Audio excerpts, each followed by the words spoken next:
यशोदानंदन व्रज जन रंजन यमुना तीरावन चारी यमुना तीरावन चारी हरे कृष्णा कृष्णा कृष्णा हरे हरे हरे राम राम राम हरे हरे हरे कृष्णा कृष्णा कृष्णा हरे हरे हरे राम राम राम हरे हरे हरे कृष्णा कृष्णा कृष्णा हरे हरे हरे राम राम राम हरे हरे हरे कृष्णा कृष्णा कृष्णा हरे हरे हरे राम राम राम हरे हरे हरे कृष्णा कृष्णा कृष्णा हरे हरे हरे राम राम राम हरे हरे कृष्णा कृष्णा कृष्णा हरे हरे हरे राम राम राम हरे हरे हरे कृष्णा कृष्णा कृष्णा हरे हरे हरे राम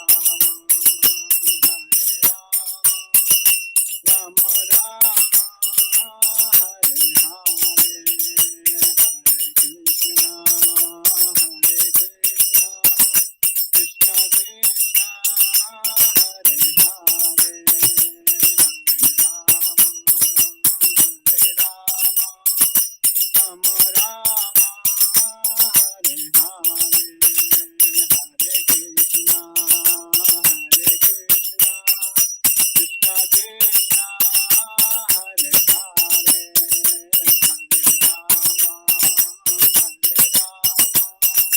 राम राम हरे हरे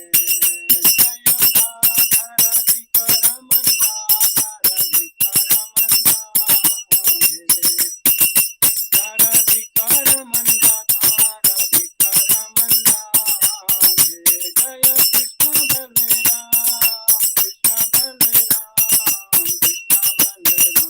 जय कृष्ण बलराम जय जगन्नाथ जय जगन्नाथ जय बलदेव जय सुभद्रा गौरनिताय जय गौरनिताय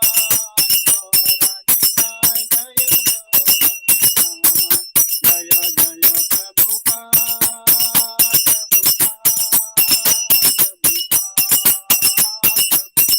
निताय गौर हरि बोल हरि बोल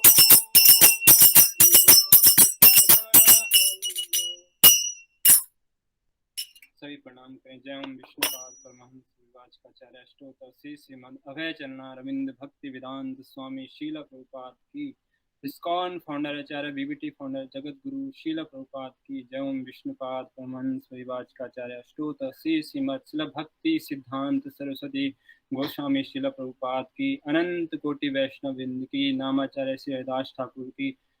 श्री रूप सनातन भट्ट रघुनाथ, श्री जीव गोपाल भट्ट दास रघुनाथ, छठ गोस्वामी प्रभु गण की।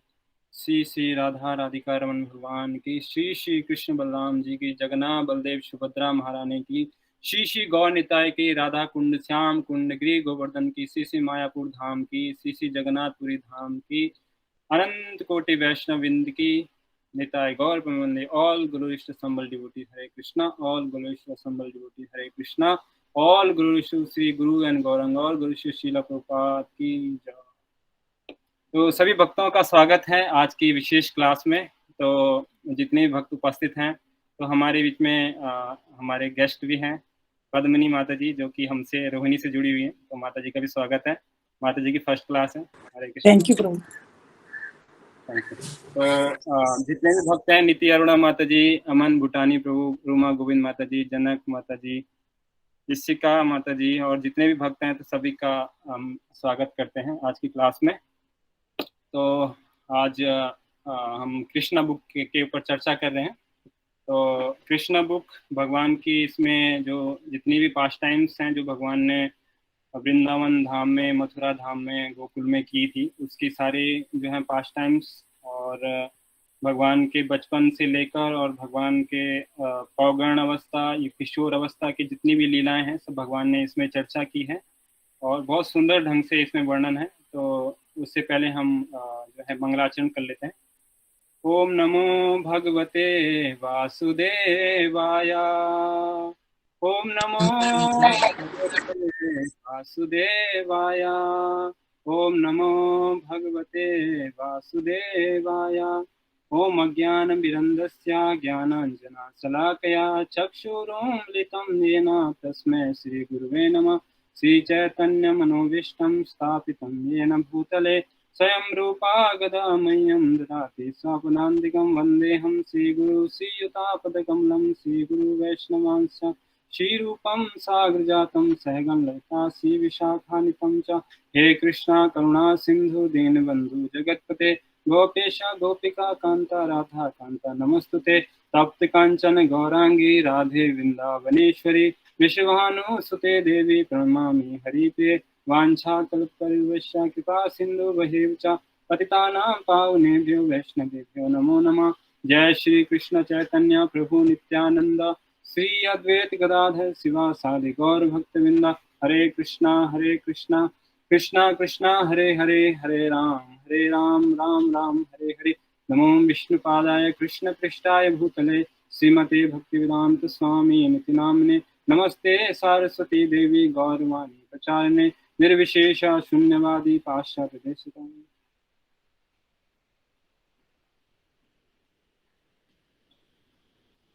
हरे कृष्णा। तो आप सभी का स्वागत है।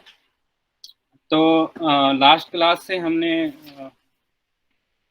168 पेज नंबर पे पढ़ा था। अभी जो चैप्टर चल रहा है बंसी द्वारा मोहित गोपियां, ये चैप्टर चल रहा है ना।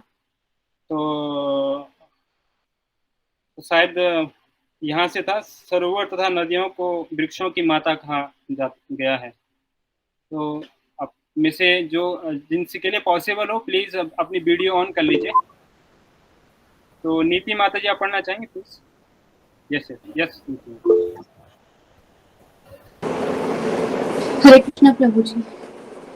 सरोवरों तथा नदियों को वृक्षों की माता कहा गया है, क्योंकि वृक्ष केवल जल पीकर रहते हैं। अतः वृंदावन के सरोवरों तथा नदियों का जल है और कमल पुष्पों से पूरित है, क्योंकि वे सोचते हैं कि किस तरह हमारा पुत्र बांस कृष्ण के अधरामृत का सुख भोग रहा है। नदियां तथा सरोवरों के तट पर खड़े बांस के पेड़ अपनी संतान को भगवान की सेवा में लगे देखकर उसी तरह परम प्रसन्न होते हैं, जैसे दिव्य ज्ञान में उन्नत व्यक्ति अपनी संतानों को भगवान की सेवा में लगे देखकर प्रसन्न होते हैं। सारे वृक्ष हर्षातिरेक के कारण अपनी टहनियों से लटकते मधुमक्खी के छत्तों से मधु की वर्षा कर रहे थे। एक अन्य गोपी अपनी सखियों से कृष्ण के विषय में इस प्रकार कहती है, हे सखियों, हमारा यह वृंदावन संपूर्ण पृथ्वी के यश को उद्घोषित कर रहा है, क्योंकि यह लोक देवकी के पुत्र के चरण चिन्हों से महिमा मंडित है। इसके अतिरिक्त जब गोविंद बंसी बजाते हैं तो तुरंत ही सारे मोर मदोमंद हो उठते हैं, मानो उन्होंने किसी नए मेघ की गर्जना सुनी हो। जब गोवर्धन पर्वत या घाटी के सारे पशु, पौधे तथा वृक्ष इन मोरों को नाचते देखते हैं, तो वे निश्चल होकर वंशी की दिव्य ध्वनि को मनोयोग से सुनते हैं। हमारे विचार से यह वरदान अन्य किसी लोक में ना तो संभव है, ना उपलब्ध है। यद्यपि गोपियां ग्राम्य बालाएं थीं, किंतु उन्हें अत्यंत अधिक वैदिक ज्ञान था। ऐसा है वैदिक सभ्यता का प्रभाव। आधिकारिक स्तोत्रों से वेदों के श्रवण मात्र से सर्वोच्च सत्य सीखा जा सकता है। प्रभु जी तो यहाँ पे जो है वो सरोवर तथा नदियों को वृक्ष की माता कहा गया है। तो सरोवर तथा नदियों को वृक्ष की माता क्यों कहा गया है? क्योंकि जो वृक्ष होते हैं वो क्या करते हैं, सरोवरों से जल लेते हैं और उससे जो है वो अपना जो खनिज पदार्थ होते हैं उनसे ग्रहण करते हैं। उस माध्यम से क्या होता है कि वो जो है अपना जो खनिज लवण है वो सारे समुद्रों से और जो है नदियों से लेते हैं। तो इसी तरह से जो वैदिक शास्त्र हैं वो हमारी माँ के समान बताया जाता है, क्योंकि जो माँ है वो बता सकती है कि मेरा बेटा वास्तव रूप में बेटा कौन है। जैसे एक प्रभुपाद जी एक एग्जांपल दिया करते थे कि अगर किसी माँ को, किसी पुत्र को अगर ये नहीं पता कि उसका पिता कौन है तो किससे पूछेगा? अपनी मदर से। तो उसी तरह से जो वैदिक शास्त्र हैं वो हमें बताते हैं कि हमारे पिता कौन है। तो वैदिक शास्त्र जो है आप चाहे भगवत गीता पढ़ लीजिए, चाहे भागवतम उठा लीजिए, चाहे आप किसी भी वैदिक ग्रंथ को उठाएंगे तो उसमें जो है ये बताया जाता है कि जो भगवान कृष्ण है वो हमारे पिता हैं और सुप्रीम फादर हैं वो हमारे कृष्ण हैं और वो ही जो है इस सृष्टि के रचयिता हैं। भगवत गीता में भी भगवान बताते हैं कि अहम सर्वस्व प्रभु मतः सर्वत पर्वतनाथ इति मता भजते माम बुद्धि भाव समामिता। भगवत गीता में भगवान बताते हैं कि जो भगवान कृष्ण है वो इस आध्यात्मिक जगत और इस भौतिक जगत जिस संसार में हम रह रहे हैं उसके जो है कर्ता हैं, चाहे भौतिक संसार हो आध्यात्मिक संसार हो, सारे भगवान कृष्ण जो है उसके कर्ता धर्ता हैं। इसलिए जो है वैदिक शास्त्रों के माध्यम से हमें पता चलता है कि भगवान कृष्ण जो है वो हमारे वास्तविक पिता हैं और हमें क्या करना है, उनकी शरण लेना है। और हम कौन है? हम जो है उसी श्लोक में बताते हैं, उसके आगे श्लोक में, कि अहम बीज प्रदापिता, और मैं जो है सारे जितनी भी योनियां हैं उसको मैं बीज प्रदान करने वाला पिता हूँ।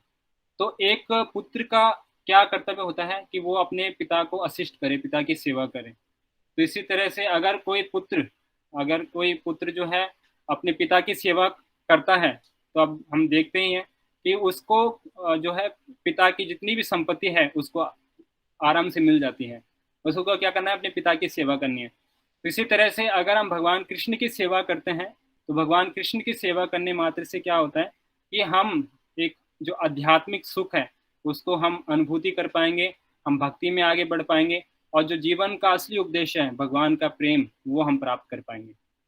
ठीक है। और इसके अलावा जो है इसकी अगर आप लास्ट लाइन में देखें, जैसे दिव्य ज्ञान से उन्नत व्यक्ति अपने संतानों को भगवान की सेवा में लगे देखकर प्रसन्न होते हैं, सारे वृक्ष हर्ष तरीके के कारण अपनी टहनियों से लटकते मधुमक्खी के छत्तों से मधु की वर्षा कर रहे थे। तो वैदिक काल में ये प्रथा हुआ करती थी कि जो जो जिनके घर में एक से अधिक संतानें होती थी वो अपनी संतानें जो हैं वो भगवान की सेवा में दिया करते थे। जैसे आप जब भगवान रामचंद्र जी, अभी पीछे दशहरा गया, तो भगवान रामचंद्र जी की लीला में भी हम देखते हैं कि जब विश्वामित्र मुनि राम और लक्ष्मण को मांगने के लिए आए तो उनके जो पिता थे दशरथ महाराज, उन्होंने बड़े प्रेम के साथ, वैसे थोड़ा उनको लगा कि मैं अपना पुत्र कैसे दूं, लेकिन एक ऋषि ने उनसे निवेदन किया था तो उन्होंने बड़े प्रेम से जो है राम लक्ष्मण को भेजा और फिर राम लक्ष्मण जो है जाते हैं, ताड़का का वध करते हैं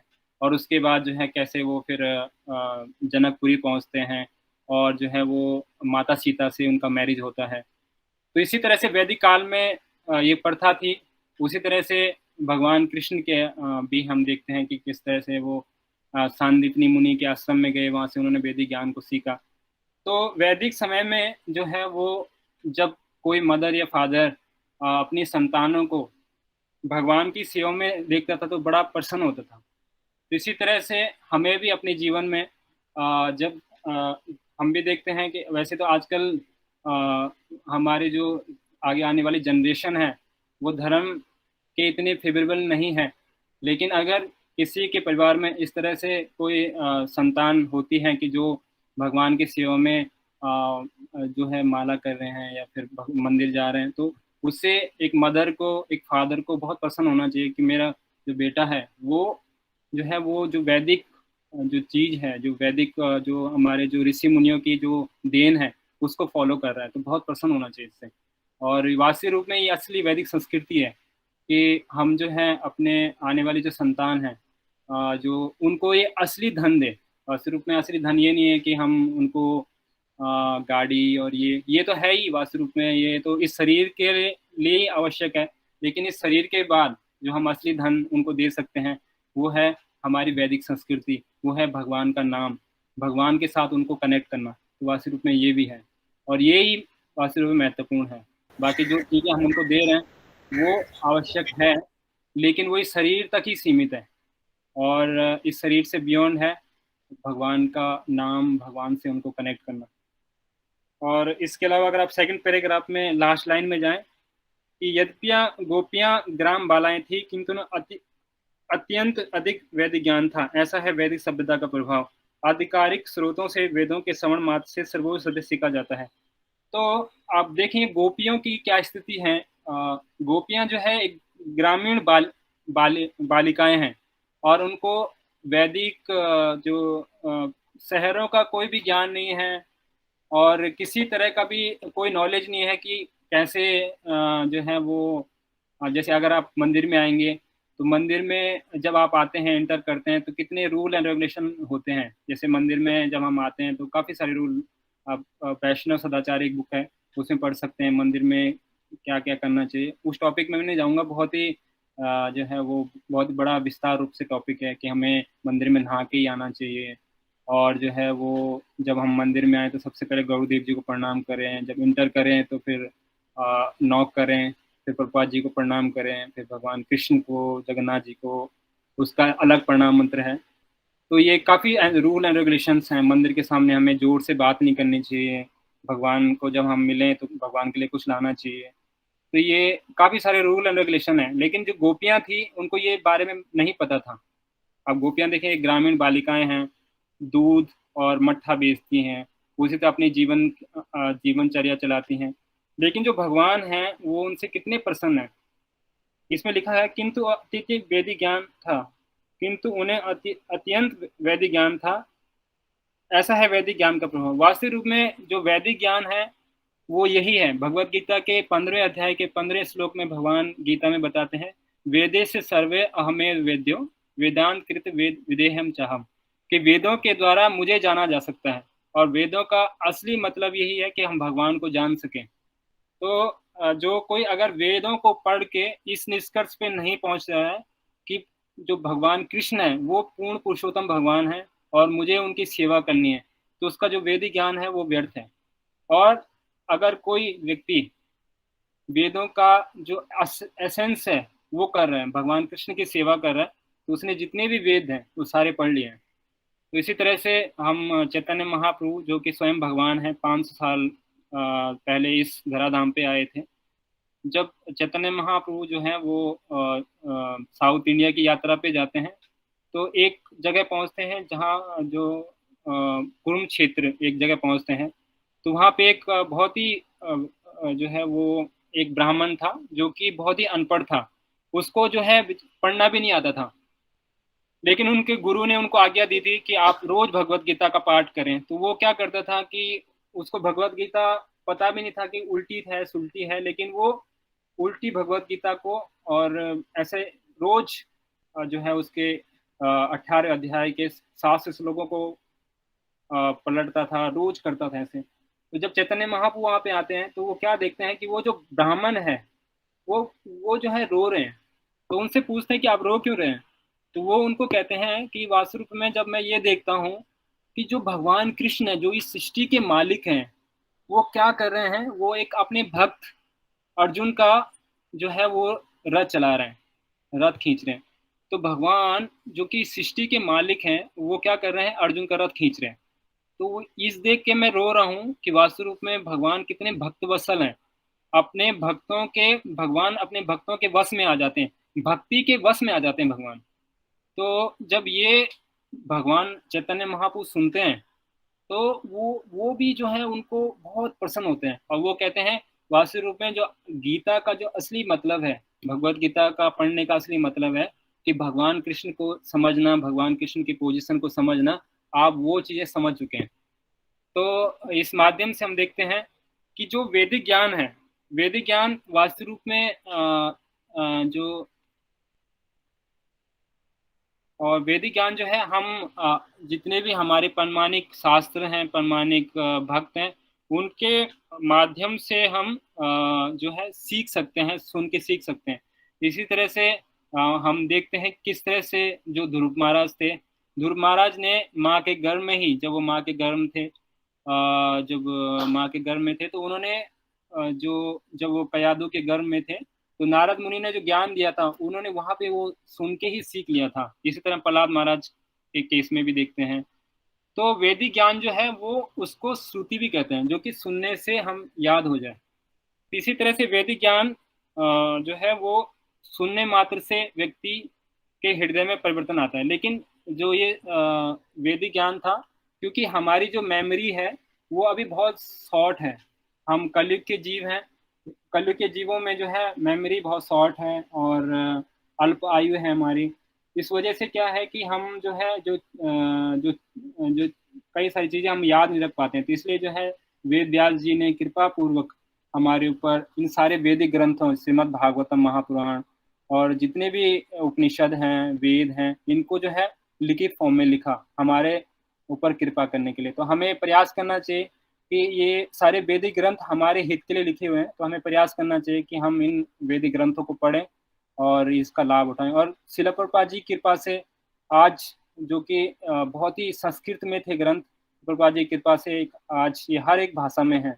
अभी चाइना गवर्नमेंट ने भी इसको जो है वो लागू कर चुका है और हर एक भाषा में आपको प्रभुपाद जी के ग्रंथ मिल जाएंगे। तो कोई इंग्लिश पढ़ना चाहे तो इंग्लिश में पढ़ सकता है, कोई हिंदी में करना चाहे हिंदी में कर सकता है, और बहुत सारी लैंग्वेज में उपलब्ध है। तो ये शिला प्रभुपाद जी की विशेष कृपा है।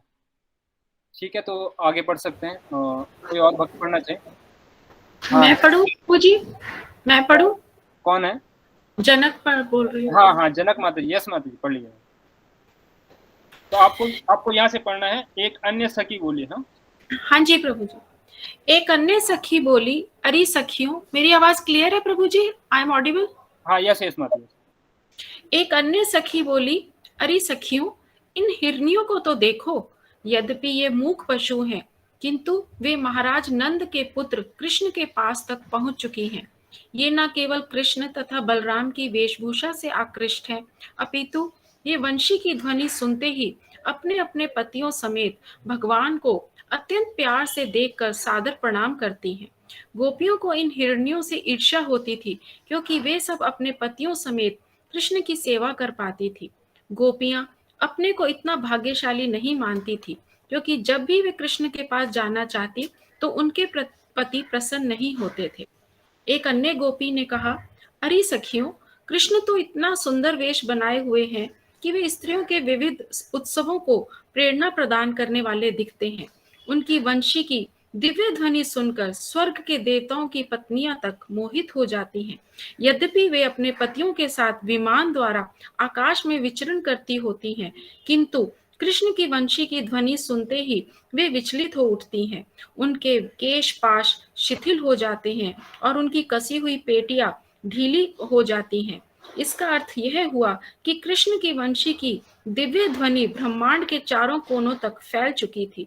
और यह भी महत्वपूर्ण बात है कि गोपियों को आकाश में उड़ने वाले विभिन्न प्रकार के वायुमानों का पता था। एक और गोपी अपनी सखियों से बोली, सखियों, गायें भी कृष्ण की मुरली की दिव्य ध्वनि सुनकर मुग्ध हो जाती हैं। यह ध्वनि उन्हें अमृत वर्षा के समान प्रतीत होती है, जिसे संचित करने के लिए वे अपने लंबे लंबे कानों तक तुरंत फैला देती हैं। बछड़े अपनी अपनी माताओं के स्तन अपने मुंह में दबाए रह जाते हैं और वे दूध नहीं पी पाते। वे भक्ति से विह्वल हो जाते हैं और उनकी आंखों से अश्रु ढरकने लगते हैं, जिससे यह स्पष्ट लगता है जैसे वे कृष्ण को अपने हृदय से लगा रहे हों। ये सब क्रियाएं यह इंगित करती हैं कि वृंदावन में गाय और बछड़े कृष्ण के लिए रोना और उनका आलिंगन करना जानते थे। वस्तुतः आंखों से अश्रुपात करना ही कृष्ण प्रेम की पराकाष्ठा है। आगे बढ़ो प्रभु जी। नहीं, रुकी। थैंक यू माता जी, थैंक यू। तो इसमें आप देखेंगे तो जो गोपियां हैं वो आप देखेंगे तो उनका जो वार्तालाप करने का जो चीजें हैं, एक ही ऑब्जेक्ट है उनके पास, गोपियों के पास चर्चा करने के लिए, केवल भगवान की चर्चा करना। अगर हम अपने जीवन में भी देखें तो हम किसी से मिलते हैं, चाहे हम भक्तों के समाज में ही बात करें, जब हम भक्तों के समाज में आते हैं, जैसे आप लोग हैं तो अगर जैसे जनक माता जी अगर रूमा माता जी से मिलें तो हम यही बोलेंगे कैसे हैं बच्चे, ठीक हैं, सब ठीक हैं, क्या चल रहा है। लेकिन वास्तविक रूप में अब गोपियों की अगर हम बात करें, गोपियां देखें क्या बोल रही हैं यहाँ पे, वो केवल कृष्ण की बारे में ही चर्चा कर रहे हैं कि कृष्ण जो हैं किस तरह से, हिरण जो हैं वो कृष्ण से आकर्षित हैं, कृष्ण किस तरह से जो है वो भगवान ने किस तरह की वेशभूषा पहनी हुई है। आप देखेंगे तो ये जो है वो कितना कृष्ण भावना भावित है। इवन उनकी अगर हर बात में देखें वो भगवान कृष्ण से संबंधित होती है। भगवान ने आज क्या पहना है, भगवान ने आज क्या खाया है, और कौन कौन से जीव भगवान के प्रति आकर्षित है। तो कितना कृष्ण भावना भावित है हर चीज के प्रति। तो हम में भी जो है वो जब हम भक्तों से मिलें, इवन हम जो है वो जो चीजें हैं वो बोल सकते हैं, लेकिन हमें प्रयास करना चाहिए कि हम भी कृष्ण भावना भावित जो है वो चीजें चर्चा करें कि हमने आज क्या पढ़ा, क्या हमने सुना, क्लास में हमने क्या सुना और क्लास में क्या पढ़ा। क्योंकि ये जो है हमारे अंतिम में जब हम इस शरीर को देहांतर करेंगे, छोड़ेंगे, तो ये हमारे काम आएगा। क्योंकि भगवत गीता में भगवान कहते हैं यम यम वापि स्मरण भावम तस्ते यंति कलेवरम तम तम एव कुंतिया सदा तत् भाव भाविता। इसमें भगवत गीता में भगवान बताते हैं कि जिस जिस भाव का आप अंतिम काल में स्मरण करेंगे उस भाव का प्राप्त करेंगे, और जिस जिस भाव की हमने प्रैक्टिस की होगी पूरे जीवन भर वो चीजें हमारे साथ जाएंगी और अंतिम में वही स्मरण हमें होगा। आप अपने आसपास आपने किसी को शरीर छोड़ते हुए देखा होगा, तो लोग क्या बोलते हैं कि आप मुझ उनको बुला दीजिए, मैं उनका चेहरा देखना चाहती हूँ या देखना चाहता हूँ, है ना। बहुत सारे भक्तों का रिलेशन होगा कि मैं पोते का देखना चाहता हूँ, पोती का मुंह दिखा दो, बिटिया को बुला दो, इनको बुला दो, उनको बुला दो। लेकिन वास्तविक रूप में आप देखेंगे भगवत गीता के अनुसार जो है क्या गति होगी, उनको उसी घर में जन्म लेंगे। श्रील प्रभुपाद जी एक बार बताते हैं कि एक व्यक्ति था, उसने बहुत मेहनत करके जो है एक बहुत बड़ा घर बनाया, और घर बनाने के बाद जो है वो शरीर छोड़ गया, और शरीर छोड़ते समय वो अपने बेटों को बुला रहे, बेटा देख लेना एक घर जो है वो जो है वो आप इसका देखभाल करना, इसकी देख रेख करना। और फिर उसके वजह वो मर गया, तो उसी घर में क्या हुआ, घर के पास ही जो है वो मोची बन गया, और मोची जब बन गया तो उसी घर में आया और बेटों को बोलने लगा बेटा कैसे हो, आप मेरे बेटे हो। तो उसके बेटे ने क्या किया, एक बहुत बड़ा डंडा उठाया और मार मार के उसको भगाया। तो उसी तरह से हमारी अगर घर से अगर आसक्ति होगी, अगर ये हमारी किसी भी चीज़ से आसक्ति होगी, घर से या किसी भी चीज़ से हमारी आसक्ति होगी, तो उसी तरह का हमें शरीर धारण करना पड़ेगा। तो हमें प्रयास करना चाहिए। अभी तो हम इस संसार में रह रहे हैं, नेचुरल है कि हमारा आकर्षण अपने परिवार से हो सकता है, बच्चों से हो सकता है, अपने रिलेटिव से हो सकता है, वो संभव है, सबके लिए ही है। लेकिन हमें इस तरह से इस संसार में रहना है। जैसे अभी हम एक प्रोग्राम से आ रहे हैं, गुड़गांव में एक प्रोग्राम था, एक भक्त ने वहाँ पे नया घर लिया, तो वो बता रहे थे वहाँ पे हिज ग्रेस केशव मुरारी प्रभु जी वहाँ पे बता रहे थे कि हमें इस तरह से रहना है कि जैसे एक खजांची होता है। अगर खजांची जो है 2 करोड़ रुपए अगर किसी को वो जमा करता है बैंक में, तो कभी आपने देखा खजांची बहुत खुश हो गया आज तो 2 करोड़ आ गया, वो कभी खुश नहीं होता है। और ना किसी ने 2 करोड़ निकाले, 2 करोड़ किसी को जो है यूर सेल्फ के लिए 2 करोड़ उसने निकाल दिया वापस, तो वो उसमें भी खुश नहीं होता, क्योंकि उसको पता है उसकी सैलरी तो पगार तो बननी है, उसको तो जो मिलना है तो मिलेगा ही, है ना। उसकी जो इनकम है चाहे 1 लाख 2 लाख उसको तो मिलेगी, चाहे वो 2 करोड़ रुपए निकाले या रखे, उसको तो अपनी इनकम। उसी तरह से हमें इस संसार में रहना है। अगर हमें इस संसार में कुछ मिल रहा है तो उसके लिए हमें क्या करना है, हमें भगवान का धन्यवाद करना है कि भगवान आपकी कृपा से मुझे मिला। अगर हमें जो है कुछ कम मिलता है या नहीं मिलता है तो फिर भी हमें भगवान का धन्यवाद करना है। भगवान हो सकता है ये मेरी किस्मत में ना हो, लेकिन हमारे साथ बिल्कुल उल्टा होता है। जब हमें नहीं मिलता है तो हम क्या करते हैं, हम उस पे जो है लेमेंट करते हैं, शोक करते हैं कि ये मेरे हाथ से चला गया, ऐसा क्यों हो गया, ऐसा नहीं होना चाहिए था। और जब नहीं मिलता है तो हम उसके लिए हैंकरिंग करते हैं कि ये मिल जाएगा, वो मिल जाएगा, इससे मैं खुश हो जाऊंगा, इससे मैं खुश हो जाऊंगा, नई गाड़ी आ जाएगी तो उससे मैं खुश हो जाऊंगा, एक और अच्छा घर हो तो उससे मैं खुश हो जाऊंगा। इन वास्तविक रूप में खुशी का ये मापदंड नहीं है। खुशी का मापदंड है कि कितना हम भक्ति में प्रोग्रेस कर रहे हैं, कितना हम भगवान की भक्ति में अग्रसर हो रहे हैं। वास्तविक रूप में खुशी का ये मापदंड है। आप देखते ही हैं, अब हमारी अब पंजाबी बाग में अभी कभी आए तो पंजाबी बाग में इतना पॉश कॉलोनी है, लेकिन अगर आप पंजाबी बाग इलाके में आप आए तो देखें तो एक घर छोड़ के जो है आपको यहाँ पे डिवोर्स मिलेगा। जो है वो जो है घर घर में क्लेश हैं। एक घर में जो है एक ही व्यक्ति रह रहा है पूरे घर में, और बच्चे कहाँ हैं? बच्चे अमेरिका में, कोई कनाडा में है, और कोई खुश नहीं है। अब उनसे कभी पूछें तो बाहर लिखा है वी अवेयर द डॉग, कुत्तों से सावधान रहिए। और जो है वो इतने उन्होंने जो है सिक्योरिटी रखी हुई है, इतना परेशान है लोग, इतने सुसाइड हो रहे हैं। तो वास्तविक रूप में आज इस संसार में कोई भी खुशी नहीं है। लेकिन हमारा जो भक्त है, आप मंदिर में कभी आए तो आप देखेंगे 4:30 से ही भक्त लोग जो है नाचना शुरू कर देते हैं। 4:30 की मंगल आरती से ही, फिर 7:30 में गुरु पूजा में कितना डांस भक्त करते हैं। तो आप पूरा देखें तो भक्तों के पास जबकि कुछ नहीं है, वो अपना घर बार सब त्याग के आए हुए हैं, और जो है वो मंदिर में भगवान की फुल टाइम सेवा कर रहे हैं, उनको कुछ पगार भी नहीं मिलती। लेकिन जब भगवान से कोई जुड़ जाता है तो उसको चाहे वो कुछ कम भी कमा ले या कम भी वो जो है वो उसका अर्निंग का सोर्स हो, लेकिन वो क्या करता है, वो अंदर से सेटिस्फाई रहता है, क्योंकि उसको पता है कि वास्तविक रूप में जो जो मुझे मिलने वाला भगवान की कृपा से मुझे मिल ही जाएगा, और जो नहीं मिला उससे वो संतुष्ट रहता है कि भगवान की हो सकता है इसमें कोई और इच्छा हो। जिस तरह से एक प्रभुपाद जी एक हिस्टोरी का वर्णन करते हैं कि एक बार एक राजा थे। तो राजा जो थे वो उनका जो है वो उनका एक मंत्री था। तो वो मंत्री की आदत थी कि वो हमेशा कहते थे कि जो होता है भगवान की इच्छा से अच्छा ही होता है। वो उनकी एक वो था, मतलब तकिया कलाम, लाइक तकिया कलाम बोलते थे कि भगवान की इच्छा से हर कुछ अच्छा ही होता है। तो एक बार क्या हुआ कि राजा जो है वो अपने मंत्री के साथ जो है वन में जाते हैं, और वन में क्या होता है कि राजा की उंगली कट जाती है। अब जब राजा की उंगली कट जाती है तो उंगली कट जाती, तो फिर मंत्री क्या कहते हैं कि भगवान की इच्छा से सब कुछ अच्छा ही होता है। तो राजा को बड़ा क्रोध आता है। राजा क्या करता है कि मंत्री को जेल के अंदर डाल देता है। अब जब जेल के अंदर डाल देता है तो अब मंत्री क्या कहता है कि ये भी भगवान की इच्छा है, भगवान की इच्छा से हर कुछ अच्छा ही होता है। तो दूसरे दिन क्या होता है कि जो है वो राजा फिर जंगल में जाते हैं, और जंगल में जाते हैं तो क्या होता है, कुछ डाकू लोग, क्योंकि अकेले थे तो डाकू लोग जो है उनको पकड़ के जो है अपने साथ लेके जाते हैं। और जब उनको बलि चढ़ा रहे होते हैं तब क्या देखते हैं कि उंगली जो उनकी उनकी जो उंगली थी वो कटी हुई थी, अलग थी। तो वो कहते थे कि ये अनफिट है, मतलब पूरी तरह से कंप्लीट नहीं है, हमें जो है वो राजा की पूरी बलि देनी है, मतलब किसी भी व्यक्ति की पूरी बलि देनी है, लेकिन अनफिट है, तो इस वजह से उनको छोड़ देते हैं। और जब छोड़ देते हैं तो वो वापस घर आते हैं, और सबसे पहले जो है किसको बुलाते हैं, अपने मंत्री को बुलाते हैं।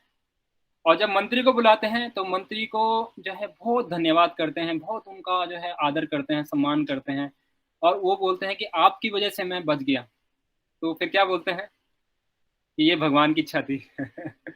तो अब वो बस एक क्वेश्चन पूछते हैं कि आप ये बताइए मुझे कि मैं समझ नहीं पा रहा हूँ कि इसमें भगवान की कैसी इच्छा थी कि आपको जो है वो जेल के अंदर डाल दे, इसमें क्या इच्छा थी। तो वो ये बोलते हैं कि वास्तव रूप में ये भी भगवान की इच्छा थी, अगर मैं उस दिन आपके साथ गया होता तो वो मेरी बलि कर देते। तो इसलिए भगवान ने क्या किया, मुझे जो है पहले अंदर कर दिया, तो मैं भी सेव हो गया, आप भी सेव हो गए। तो इस तरह से हम देखते हैं अपने जीवन में, अगर हमें कुछ लग सकता है हमारे जीवन में कि हम इमिडिएटली हमें रिजल्ट नहीं मिल पाया, लेकिन उसका जो सुख होता है वो बहुत अंतिम में बहुत मीठा होता है। जैसे सतोगुण में बताया जाता है, सतोगुण की जो तपस्या है उसमें बताया जाता है कि स्टार्टिंग में जो है हमें बहुत दुख होगा, और जब इसका एंड होगा तो बहुत स्वीट लगेगा। जैसे सुबह उठना, तो सुबह उठना किसी को भी अच्छा नहीं लगता। आप में से अगर किसी को मैं पूछूं तो अब जैसे ठंड आने वाली है, विशेष करके अभी बहुत पवित्र मंथ शुरू हो रहा है कार्तिक का, तो हम कार्तिक की महिमा में के बारे में बताएंगे कि कार्तिक में क्या करना चाहिए, किस तरह से करना चाहिए और क्यों करना चाहिए, इसके बारे में हम चर्चा करेंगे। तो जो है वो अभी जैसे ठंड शुरू हो रही है, लेकिन कोई भी उठना नहीं चाहता। लेकिन अगर कोई उठता है, अगर उसके बाद आपने जप करते हैं मॉर्निंग में, तो आप खुद फील करेंगे कितना अच्छा लगता है आपको। पूरा दिन बिल्कुल आप उत्साहित रहते हैं। आप जो है आपके अंदर उत्साह रहता है हर एक काम करने का, चाहे आप जॉब कर रहे हैं, चाहे आप आपके घर के काम कर रहे हैं, तो हर एक चीज में आपका उत्साह रहता है। तो ये है सतोगुनी तपस्या। और रजोगुनी तपस्या क्या होता है कि स्टार्टिंग में तो आपको आनंद आएगा, लेकिन बाद में उसका रिजल्ट जो है दुखदाई होगा। जैसे कोई भी इंद्र तृप्ति का साधन आए, जैसे आपको आंखों का काम अच्छा देखना होता है। आप चाहे किसी ऑब्जेक्ट को देखें, चाहे आप किसी मूवी को देखें या कुछ ऐसी चीजें देखें, तो कुछ समय तक आपको आनंद मिलेगा, लेकिन वो फिर बाद में जो है दुखदाई देगा। उसी तरह से जीभ का काम है खाना। जैसे आपने आपको कुछ जीभ के आनंद के लिए आपने कुछ खाया, जैसे आपने आइसक्रीम खाई और आपको खांसी लगी है, तो उस समय तो आपका अच्छा लगा, ये बाद में हो सकता है आपका गला खराब हो जाए, है ना, आपको गले को ठीक करने के लिए दवाई लेनी पड़ी। तो ये है रजोगुनी। तो रजोगुनी जो है वो स्टार्टिंग में तो उसका आनंद बड़ा आता है, लेकिन बाद में जो है उसका बड़ा दुखदाई होता है। और तमोगुनी जो है वो स्टार्टिंग में भी जो है उसका जो सुख होता है वो भी जो है दुखदाई होता है, और अंतिम में दुखदाई होता है। तो इसी तरह से यहाँ पे जो गोपियां जो है वो, यहाँ पे जो गोपियां हैं वो, उनका भी भगवान के प्रति इसी तरह का जो है वो आकर्षण है। वो हमेशा भगवान की जो लीलाएं हैं उसके बारे में ही चर्चा करती हैं, और उसी बारे में जो है वो हमेशा जो है उनका यही गान रहता है। और अगर आप लास्ट लाइन में जाएं 170 पेज नंबर पे, वस्तुतः आंखों से अश्रुपात करना ही कृष्ण प्रेम की प्रकाष्ठा है। तो ये जो है अश्रुपात करना कृष्ण प्रेम की प्रकाष्ठा है। वास्तविक रूप में ये जो है भाव और प्रेम की अवस्था होती है। अभी जो है हम साधना के स्तर पे हैं, अभी हमारे लिए जो है ये चीजें संभव नहीं है। अभी साधना भक्ति का मतलब होता है हमें किसी के मार्गदर्शन में रह के रूल एंड रेगुलेशन को फॉलो करना चाहिए। और जब हम उसमें जो है निपुण हो जाएंगे तो हम भाव और फिर प्रेम की अवस्था में पहुंचेंगे। और जब प्रेम की अवस्था में हम भगवान के प्रति हमारा प्रेम हो जाएगा, उस अवस्था में क्या होगा कि हमें हमारे लिए स्पॉन्टेनियस हो जाएगा प्रेम करना भगवान से। फिर हमें कोई अगर नहीं भी उठाए सुबह तो हम ऑटोमेटिकली उठेंगे। अगर हमें कोई पीछे से पुश भी ना करे फिर भी हम 16 माला करेंगे। फिर हम 4 नियमों का पालन करेंगे। जो भक्ति के जो अनुकूल चीजें हैं उसको हम ग्रहण करेंगे, और जो प्रतिकूल चीजें हैं उसको हम त्याग करेंगे। तो अभी जो हमारी अवस्था है इसमें हमें जो है इस तरह का नहीं करना चाहिए कि जैसे कई बार भक्त लोग, मैंने देखा है मंदिर में भी कई लोग आते हैं और जो है वो भगवान के सामने जो है तरह तरह की भंगिमाएं दिखाएंगे, रोएंगे। वास्तविक रूप में ये हमारे लिए नहीं है। हमारे लिए ये है, हमारे लिए जो रूल एंड रेगुलेशंस, जो 4 नियम हैं, 16 माला का जप है, ये हम करें।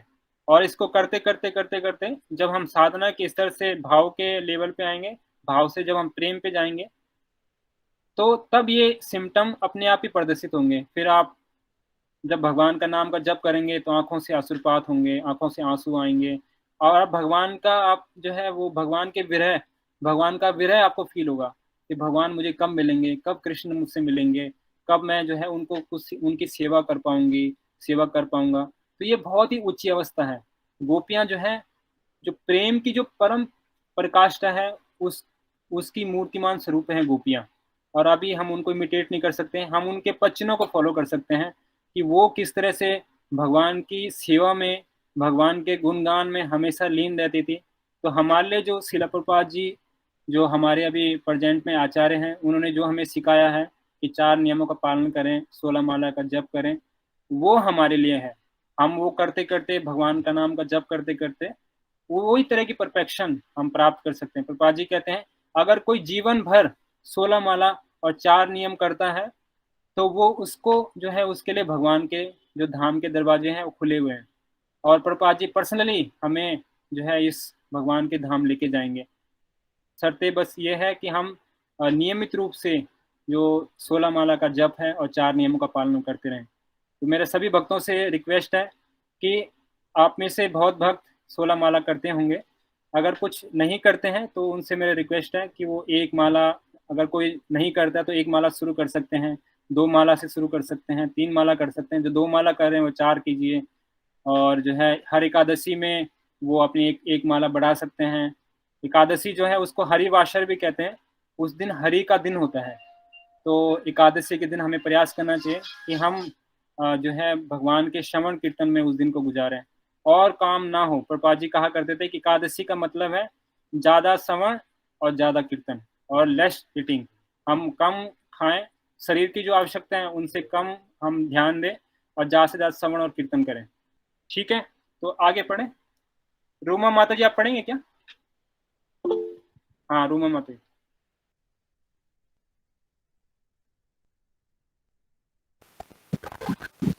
हरे कृष्णा। दंडवत प्रणाम प्रभु जी, सभी को दंडवत प्रणाम। हरे कृष्णा। एक अन्य गोपी गोवर्धन पर्वत की अद्वितीय स्थिति की प्रशंसा इस प्रकार करने लगी।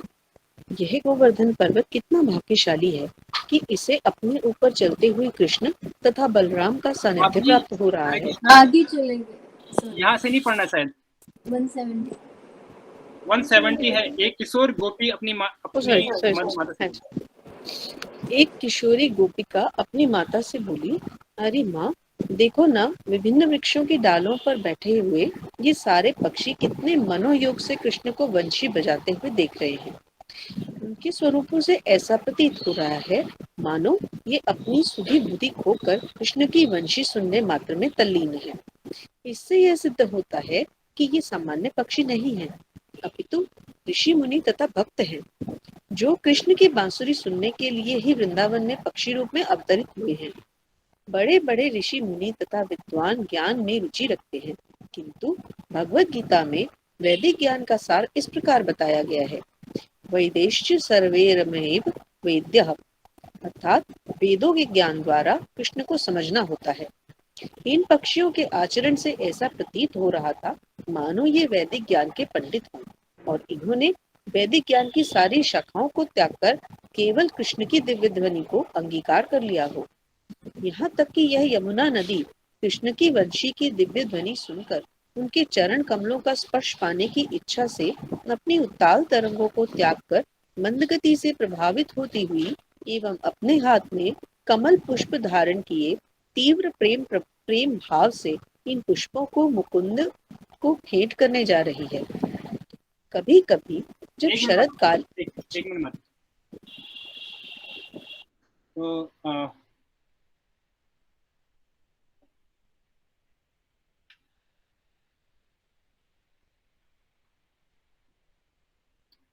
यहाँ पे जो है वो भगवान की जो बंसी है उसके बारे में बताया जा रहा है कि भगवान की जो बंसी थी वो जितने भी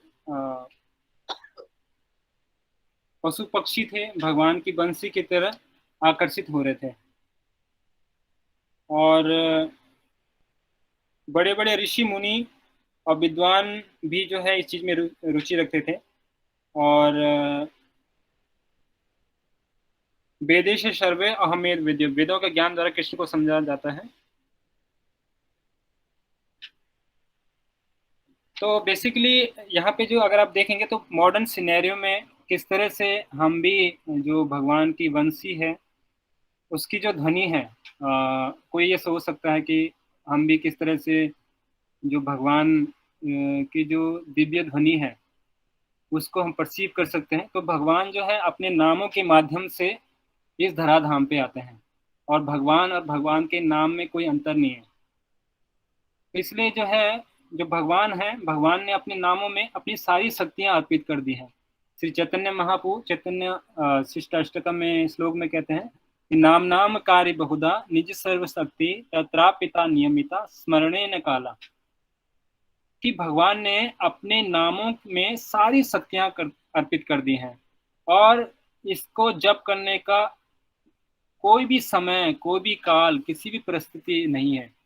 चाहे आप जो है सुबह उठें, पर कुछ लोग आते हैं मंदिर में कहते हैं कि प्रभु जी जप जो है वो इवनिंग में कर सकते हैं क्या? कुछ लोग कहते हैं कि जो है नहाने से पहले कर सकते हैं क्या? कुछ लोग कहते हैं कि दिन में ऑफिस में कर सकते हैं क्या? कुछ लोग कहते हैं गाड़ी में कर सकते हैं क्या? तो जप करने का ऐसा कोई प्रावधान नहीं है कि आप कहीं नहीं कर सकते हैं, आप हर जगह जप कर सकते हैं। लेकिन जो आपकी प्रिस्क्राइब राउंड्स हैं, जितनी आप माला करते हैं, उसको इसीलिए बताया जाता है कि हमें ब्रह्म मुहूर्त जो सुबह का समय है उसमें करना चाहिए, क्योंकि उस समय जो जो टाइम होता है उसको कहते हैं ब्रह्म मुहूर्त। और ब्रह्म मुहूर्त में जो है वो सतोगुण का टाइम होता है। सतोगुण मॉर्निंग में होता है, दिन में रजोगुण होता है, और शाम को जो है तमोगुण होता है। इसलिए हमें प्रयास करना चाहिए, अगर हमारी सुबह कोई सेवाएं नहीं हैं, जैसे कोई गृहिणी है, कोई माता जी हैं, उनको अपने बच्चों को स्कूल भेजना है या फिर प्रभु जी को ऑफिस भेजना है, तो उनके जो है प्रसाद बनाना पड़ेगा। तो अगर किसी के पास ऐसी सेवाएं नहीं है और अभी जो है जो घर पे ही रहते हैं, अगर उनके लिए संभव है, जिनके लिए भी संभव है, तो हमें प्रयास करना चाहिए कि हम मॉर्निंग में ही जितने भी हमारा जप का कोटा है वो हम पूरा करें। क्योंकि ब्रह्म मुहूर्त में बताया जाता है कि हम जो भी एक्टिविटीज करते हैं वो हमें पूरे दिन उसकी छाप रहती है। जिस तरह से आप पहले के ज़माने में देखें, अभी भी घरों में बहुत सारे बच्चे हैं, वो क्या करते हैं कि सुबह के समय में पढ़ाई करते हैं। जिन्होंने भी स्टडी की होगी, तो सुबह के समय में क्या होता था कि जब हम सुबह के समय में पढ़ते थे तो पूरे दिन याद रहता था। तो बच्चे जो हैं वो अपनी तैयारी, कॉलेज की तैयारी जो है सुबह करते थे, और उसका जो छाप है वो माइंड में पूरी तरह से रहता है। ये वैदिक शास्त्र भी कहते हैं और ये साइंटिस्ट भी इस चीज़ को मानते हैं कि हमारे जो सूक्ष्म तंतु होते हैं, जब सुबह के समय में पढ़ते हैं, वो जो है बहुत एक्टिव उस समय होते हैं, और उस समय जो है इतना पीसफुल इन्वायरमेंट होता है कि हम अपने दिमाग को अच्छे से किसी चीज़ में कंसंट्रेट कर सकते हैं। और कंसंट्रेट करने से क्या होता है, तो हम जो है उस चीज़ को बहुत जल्दी ग्रैब कर लेते हैं। लेकिन दिन में जो है हम देखते हैं कितना सारा डिस्ट्रैक्शन होता है, इतना पोल्यूशन है। अब दिल्ली जैसे शहर में अगर हम रह रहे हैं, इतना पोल्यूशन है, इतना जो है वो हमारा माइंड इतना एजिटेट होता है, इसमें इतने सारे बिल बोर्ड्स हैं, इतनी सारी चीज़ें हैं, और इतना अब फ़ोन में ही देखेंगे इतने सारे मैसेजेस आते हैं, जो है हमारा माइंड इतना एजिटेट हो जाता है। तो जो है इसलिए हमें प्रयास करना चाहिए कि हम अपना जो साधना है उसको मॉर्निंग में ही करें। तो उससे क्या होता है कि जो है हमारी जो चेतना है वो कृष्ण भावना भावित रह पाएगी। नहीं तो हम अंतिम में भगवान का कैसे स्मरण कर पाएंगे, नहीं। इसलिए हमें प्रयास करना चाहिए कि हम जो है जीवन के प्रारंभ में ही, श्रील प्रभुपाद जी श्री चैतन्य चरितामृत के एक अनुवाद में लिखते हैं कि जब शरीर का अंत आता है तो उस समय जो है वो भगवान का नाम का स्मरण करना बड़ा मुश्किल होता है। तो इसलिए भक्त को चाहिए जब उसका शरीर ठीक हो और जब वो यौवन अवस्था में हो, तो उससे प्रयास करना चाहिए कि वो उच्च स्वर से और बहुत ही क्लियर उच्च स्वर से करे और बहुत ही क्लियर करे, भगवान के नाम का जप करना चाहिए। तो इसलिए प्रभुपाद जी हमसे निवेदन कर रहे हैं, हमसे रिक्वेस्ट कर रहे हैं कि हमें एक तो हरे कृष्ण महामंत्र जो है वो बहुत ही उच्च स्वर से बोलना चाहिए। उच्च स्वर से मतलब कि हम जितना बोलें हम उसको सुन सकें। ऐसा नहीं कि हम इतना जोर से बोलें कि पड़ोसी आगे बोलें क्या कर रहे हैं भाई, क्या हो गया, ऐसा इतना भी ना बोलें। और हम इतना बोलें कि हम जो बोल रहे हैं उसको सुन सकें और पूरा क्लियर बोलें, पूरा 16 शब्दों का अक्षर बोलें, हरे कृष्णा कृष्णा कृष्णा हरे हरे, हरे राम राम राम हरे हरे। तो हम पूरा बोलें। कई बहुत लोग होते हैं हरे कृष्णा कृष्ण कृष्ण हरे हरे, राम राम हरे हरे, तो छोड़ देते हैं। लेकिन हमें छोड़ना नहीं है, इससे हमें पूरा बेनिफिट नहीं मिलेगा। तो हमें प्रयास करना है कि हम चाहे समय लग जाए, स्टार्टिंग में हो सकता है, जैसे मुझे स्टार्टिंग में जो है 12 मिनट लगते थे, अभी भगवान की कृपा से मुझे 7 से 8 मिनट लगते हैं। तो किसी को हो सकता है 12 मिनट लगते हैं, किसी को 10 मिनट लगते हैं, लेकिन हमें स्पीड पे नहीं जाना है। हमें जो है ये ध्यान रखना है कि हम उच्च स्वर से जप करें, जो हम बोल रहे हैं उसको सुन रहे हैं, और साथ साथ में हम पूरा मंत्र बोलें, हम किसी को खाए नहीं। हरे कृष्णा कृष्ण कृष्ण हरे हरे, हरे राम राम राम हरे हरे, तो हम पूरा बोलें। तो इससे जो है हमारा हृदय चेतो दर्पण मार्जनम, तब हमारा हृदय शुद्ध होगा। तो भगवान जो है वो, भगवान के नाम और भगवान में कोई अंतर नहीं है। और भगवान जब ये देखते हैं कि इतनी सिंसियरली के साथ ये प्रयास कर रहा है, मुझे मेरा नाम पुकार है। तो आप भौतिक संसार में अगर देखें तो हम किसी मालिक की अगर सेवा करते हैं तो मालिक हमारा कितना कृतज्ञ होता है, हमें सैलरी देता है, हमारा बोनस देता है, हमें जो है वो उतना धन्यवाद करते हैं। अगर आप देखिए जो इस सृष्टि के मालिक हैं, अगर उनका आप नाम पुकार रहे हैं और वो ये देख रहे हैं कि आप ये सिंसियरली जो है मेरा नाम पुकार रहे हैं, तो आप भगवान को देखिए, भगवान कितने कृतज्ञ हो गए। जैसे अर्जुन, अर्जुन को जो है भगवान ने जो है वो केवल क्या था, उनका एक रिलेशन था, संबंध था उनका, और उसी तरह से भगवान का उन्होंने, वो भी जब सोते थे तो भगवान का नाम का जप करते थे। तो इसी तरह से हमारे जीवन में भी हम भी जब भगवान का नाम का जप करते हैं तो भगवान क्या कहते हैं कि अहम भक्त पराधीनो, मैं भक्तों के अधीन हो जाता हूँ जो कोई मेरे नाम का जप करता है। ठीक है, तो मेरे भक्तों से ये रिक्वेस्ट है कि वो एक माला करें या ध्यान से करें और बड़े अच्छे स्वर से करें और पूरे उच्चारण करें, और जो भक्त जो है ज़्यादा कर सकें तो बहुत अच्छी बात है, लेकिन अगर कोई नहीं करता है तो उसको प्रयास करना चाहिए कि वो एक या दो माला से करें और ध्यान से करें। ठीक है, आगे पढ़ें। कोई और भक्त जिन्होंने पढ़ा नहीं, पाठक माता जी और कोई पढ़ना चाहेंगे? हरे कृष्णा प्रभु जी। हरे कृष्णा, जय हो। सभी सभी भक्तों को हरे कृष्णा। आपने आज अपना वो बंद कर रखा वीडियो? चलो कोई नहीं, आप पढ़िए प्लीज। हाँ जी।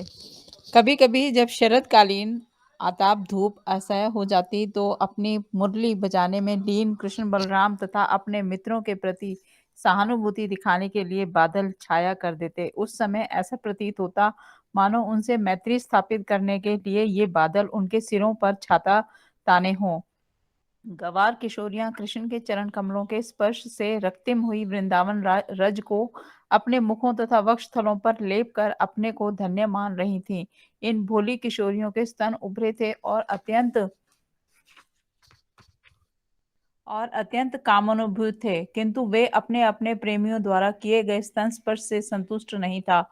जब वे जंगल के मध्य पहुंची तो उन्होंने देखा कि कृष्ण के चलते समय उनके चरण कमलों से गिरे कुकुम्भ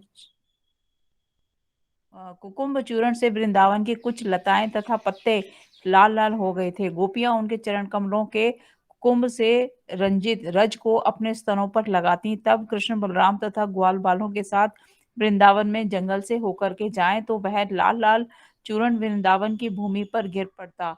अतः जब कामुक किशोरियां कृष्ण को वंशी बजाते हुए देखती और भूमि पर उन्हें लाल लाल कुकुम्भ दिखता तो वे तुरंत उसे उठाकर अपने मुख तथा स्तनों पर लगा लेती हैं। इस प्रकार से जो किशोरियां अपने प्रेमियों द्वारा स्तन स्पर्श किए जाने से संतुष्ट नहीं होती थीं, वे चरण रज के स्पर्श से संतुष्ट हो जाती।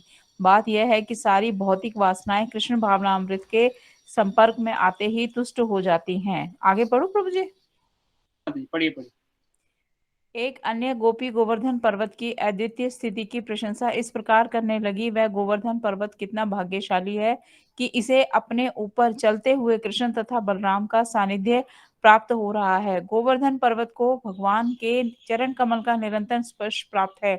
इसी कृतज्ञता के कारण गोवर्धन पर्वत तरह तरह के फल, मूल, औषधियां तथा अपने सरोवरों के स्वच्छ जल भेंट के रूप में प्रदान करता है। गोवर्धन पर्वत की सर्वोत्तम भेंट तो गौ और बछड़ों के लिए नई उगी घास है। गोवर्धन पर्वत भगवान के प्रिय साथियों गौ तथा बछड़ों को प्रसन्न करके भगवान को प्रसन्न करने की कला जानता था। एक मिनट माता जी, थैंक हाँ यू जी। Thank you. हरे कृष्ण तो प्रभु जी। पाठक माता जी जो है अभी कुछ दिन पहले आई थी, तो बहुत अच्छा एक्सपीरियंस शेयर कर रही थी। तो बाद में माता जी से रिक्वेस्ट करेंगे कि सब भक्तों से करें वो। ठीक है प्रभु जी। तो मुझे बहुत अच्छा लगा प्रैक्टिकली। तो जो है अभी माता जी जो है मायापुर और जगन्नाथपुरी भी जा रही हैं, तो सब भक्तों के लिए जो है प्रसाद लेके आएंगी।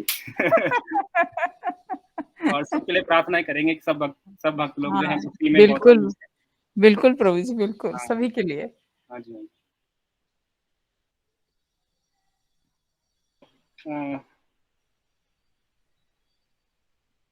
यहाँ पे अगर आप लास्ट लाइन में जाएं तो कभी कभी जब शरतकालीन आता, ये जहाँ से माता जी ने शुरू किया था, उसकी आप लास्ट 171 पेज नंबर के लास्ट पैराग्राफ में जाएंगे।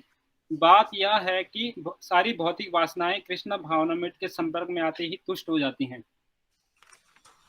तो कृष्ण भावनामृत में अगर आप देखें तो इतना उच्चतम रस है कि अगर हमारी किसी तरह की भी डिजायर होती है तो वो जो है वो भगवान उसको फुलफिल तो करते ही हैं, लेकिन हमें शुद्ध भी करते हैं। जैसे श्रीमद् भागवतम में ही एक बहुत ही प्रसिद्ध प्रसंग आता है ध्रुव महाराज का। तो ध्रुव महाराज जो थे, उनकी जब सौतेली माँ ने उनको ये बोला कि आप जब मेरे गर्भ से जन्म लेंगे तब जो है आप इस लायक बनेंगे कि आप मेरी अपनी पापा की गोद में बैठ सकते हैं। तो वो जब अपनी रियल मदर के पास जाते हैं और माँ से पूछते हैं अपनी रियल मदर से, तो वो बोलते हैं कि मेरी मदर ने मुझे ऐसा बोला कि आप जब मेरे जो है जब मेरे गर्भ से जन्म लेंगे तब आप पिताजी की गोद में बैठ सकते हैं। तो ध्रुव महाराज को ये बड़ा अच्छा नहीं लगा, तो उन्होंने बोला कि महाराज माता जी मैं ये चाहती हूँ कि जो है वो मैं ये चाहती हूँ कि जो है वो मुझसे ब्रह्मा जी से बड़ा लोग मुझे मिले। तो वो बहुत मेहनत कर वो कहते हैं कि आपको अगर इससे बड़ा लोग चाहिए तो वो केवल भगवान ही प्रदान आपको कर सकते हैं। तो फिर वो ध्रुव महाराज पूछते हैं कि भगवान कहाँ मिलेंगे, तो वो कहते हैं कि भगवान जो है जंगल में, मैंने सुना था ऋषि मुनियों से भगवान जंगल में मिलते हैं, क्योंकि ऋषि मुनि भगवान की खोज करने के लिए जंगल में जाते हैं और बहुत तपस्या करते हैं।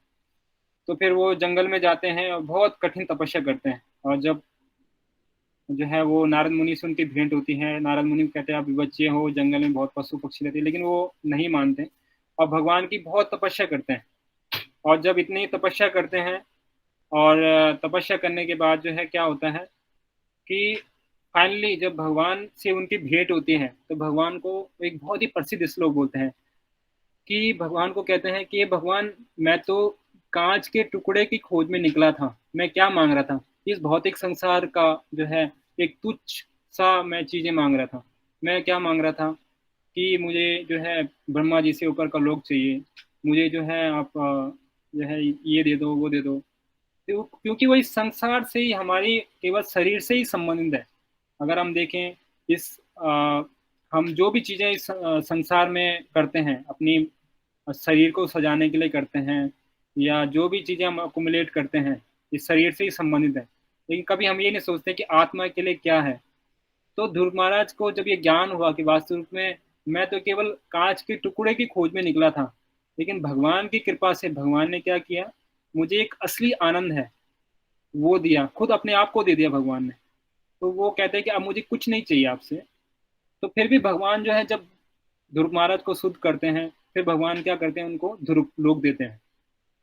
और ध्रुव लोक आज भी जो है जब कभी डिस्ट्रक्शन आता है तो हम देख सकते हैं आज लोग आज भी है, और जो है वहाँ पे ध्रुव महाराज रहते हैं। और इस तरह से हर एक, हम जैसे पूतना का एग्जाम्पल में देखें, पूतना जो है भगवान को दूध पिलाने आई थी और दूध पिलाने धात्री के रूप में आई थी, लेकिन भगवान ने क्या किया, उनको एक माँ का दर्जा दिया, भगवान ने उनको भी शुद्ध किया, और जब शुद्ध किया तो भगवान ने उनको माँ का दर्जा दिया। उसी तरह से गोपियाँ भी भगवान की तरफ एक काम की भावना से आई थी, लेकिन भगवान ने क्या किया, भगवान ने उनके काम को संतुष्ट तो किया ही, लेकिन उनको शुद्ध भी किया, और शुद्ध करके भगवान की बहुत ही प्रेमी भक्त बने। उसी तरह से हम हर किसी के जीवन में देखें, चाहे हमारी कोई भी डिजायर हो, श्रीमद् भागवतम में बताया जाता है अकाम सर्व कामो वा मोक्ष काम उदार दी तीव्रेन भक्ति योगेन यजता पुरुष परम। अगर हमारी कोई भी इच्छा नहीं है, किसी भी भौतिक कामना नहीं है हमारी, अगर हमारी सारी कामनाएं, हमारी कोई कामना नहीं है इस संसार को, हम नहीं कुछ नहीं चाहते हैं हम, और अगर हमारी सारी कामनाएं हैं, ये भी मिल जाए वो भी मिल जाए, अच्छा घर भी हो जाए, अच्छा बेटे का मैरिज हो जाए, ये भी हो जाए वो भी हो जाए, पूता हो जाए ये हो जाए, जितनी भी हमारे डिजायर्स हैं वो सब, और किसी की अगर ये भी डिजायर नहीं है, किसी की बस ये इच्छा है कि मैं बस मोक्ष को प्राप्त कर लूँ, अकाम सर्व काम मोक्ष काम, मोक्ष की इच्छा है, तीव्रेन भक्ति योगेन, उसको क्या करना चाहिए, तीव्रता से बहुत ही इंटेंसली जो है भगवान की सेवा करनी चाहिए। किनकी, यजता पुरुषो परम, जो पुरुषों में उत्तम है, पुरुषों में उत्तम कौन है, भगवान श्री कृष्ण, उसको क्या करना चाहिए, भगवान श्री कृष्ण की सेवा करनी चाहिए, और मात्र वो भगवान श्री कृष्ण की सेवा करने से क्या होगा, उसको सारा फल जो है उसको प्राप्त हो जाएगा। इसीलिए जो है अगर हमारी कोई भी इच्छा है, ऐसा नहीं है कि भक्तों की इच्छा नहीं होती, और हमें जो है वो अगर हमारी इच्छा भी है तो हमें भगवान से ही एक्सप्रेस उसको करना चाहिए, और भगवान जो है वो राइट टाइम आने पे उसको हमारी हेल्प भी करेंगे और हमें उसको हेल्प भी करेंगे। साथ साथ में भगवान क्या करते हैं, हम उसको पूरा भी करेंगे, लेकिन सबसे पहले हमें शुद्ध करेंगे। जिस तरह से प्रभुपाद जी एक एग्जाम्पल दिया करते थे एक बालक का। अगर एक बालक जो है वो अगर अपने पिताजी से कहता है कि मुझे जो है सिगरेट पीनी है तो मुझे पैसा दे दो, तो पापा क्या करेंगे, उसको नहीं देंगे। लेकिन एक दुकानदार होगा वो दे देगा। तो इसी तरह से जो डेमीगॉड्स होते हैं, डेमीगॉड्स हमें जो हमें भौतिक सुख है वो दे देंगे, लेकिन उसका परिणाम जो है वो हमें भुगतना पड़ेगा। लेकिन भगवान क्या करते हैं, हमें पहले भगवान शुद्ध करेंगे, और जब शुद्ध करेंगे तो शुद्ध करने के बाद वो चीज़ें देंगे। लेकिन उसके बाद क्या होगा, उसके बाद जो है हम उसको उसका जो राइट यूज़ है वो हमें करना आ जाएगा। जैसे हम उसका यूज, जैसे अगर हमें गाड़ी की इच्छा है तो भगवान देंगे, लेकिन तब देंगे जब हम उसका राइट यूज करेंगे। हम उसको मंदिर लाने के लिए हम यूज करेंगे, अच्छी चीज़ों के लिए उसको यूज करेंगे, ताकि हमारी कृष्ण भावना भावित हम हो सकें। इसलिए भगवान हमारी हेल्प भी करते हैं। तो आगे बढ़ने से पहले मैं आप भक्तों से रिक्वेस्ट करूंगा, अगर किसी का कोई क्वेश्चन है तो हम ले सकते हैं। और आप प्रभु जी, मैं मेरा एक प्रश्न है। जनक माता जी। हाँ जी, हाँ जी। हाँ, यस यस माता जी। प्रभु जी, आपने दशहरे का थोड़ा सा वर्णन किया था कल, तो बस मेरा उससे रिलेटेड एक प्रश्न है कि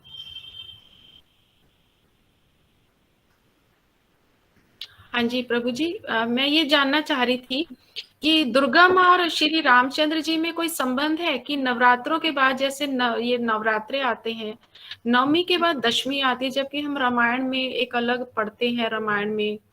तो मुझे बस ये थोड़ा सा ये डाउट है कि क्या दुर्गा माँ और राम जी में कोई संबंध है कि एकदम नवमी के बाद दशमी आती है? क्या कोई कोरिलेशन है इनमें? क्या कोई संबंध है? जी जी, तो हाँ यस माता जी।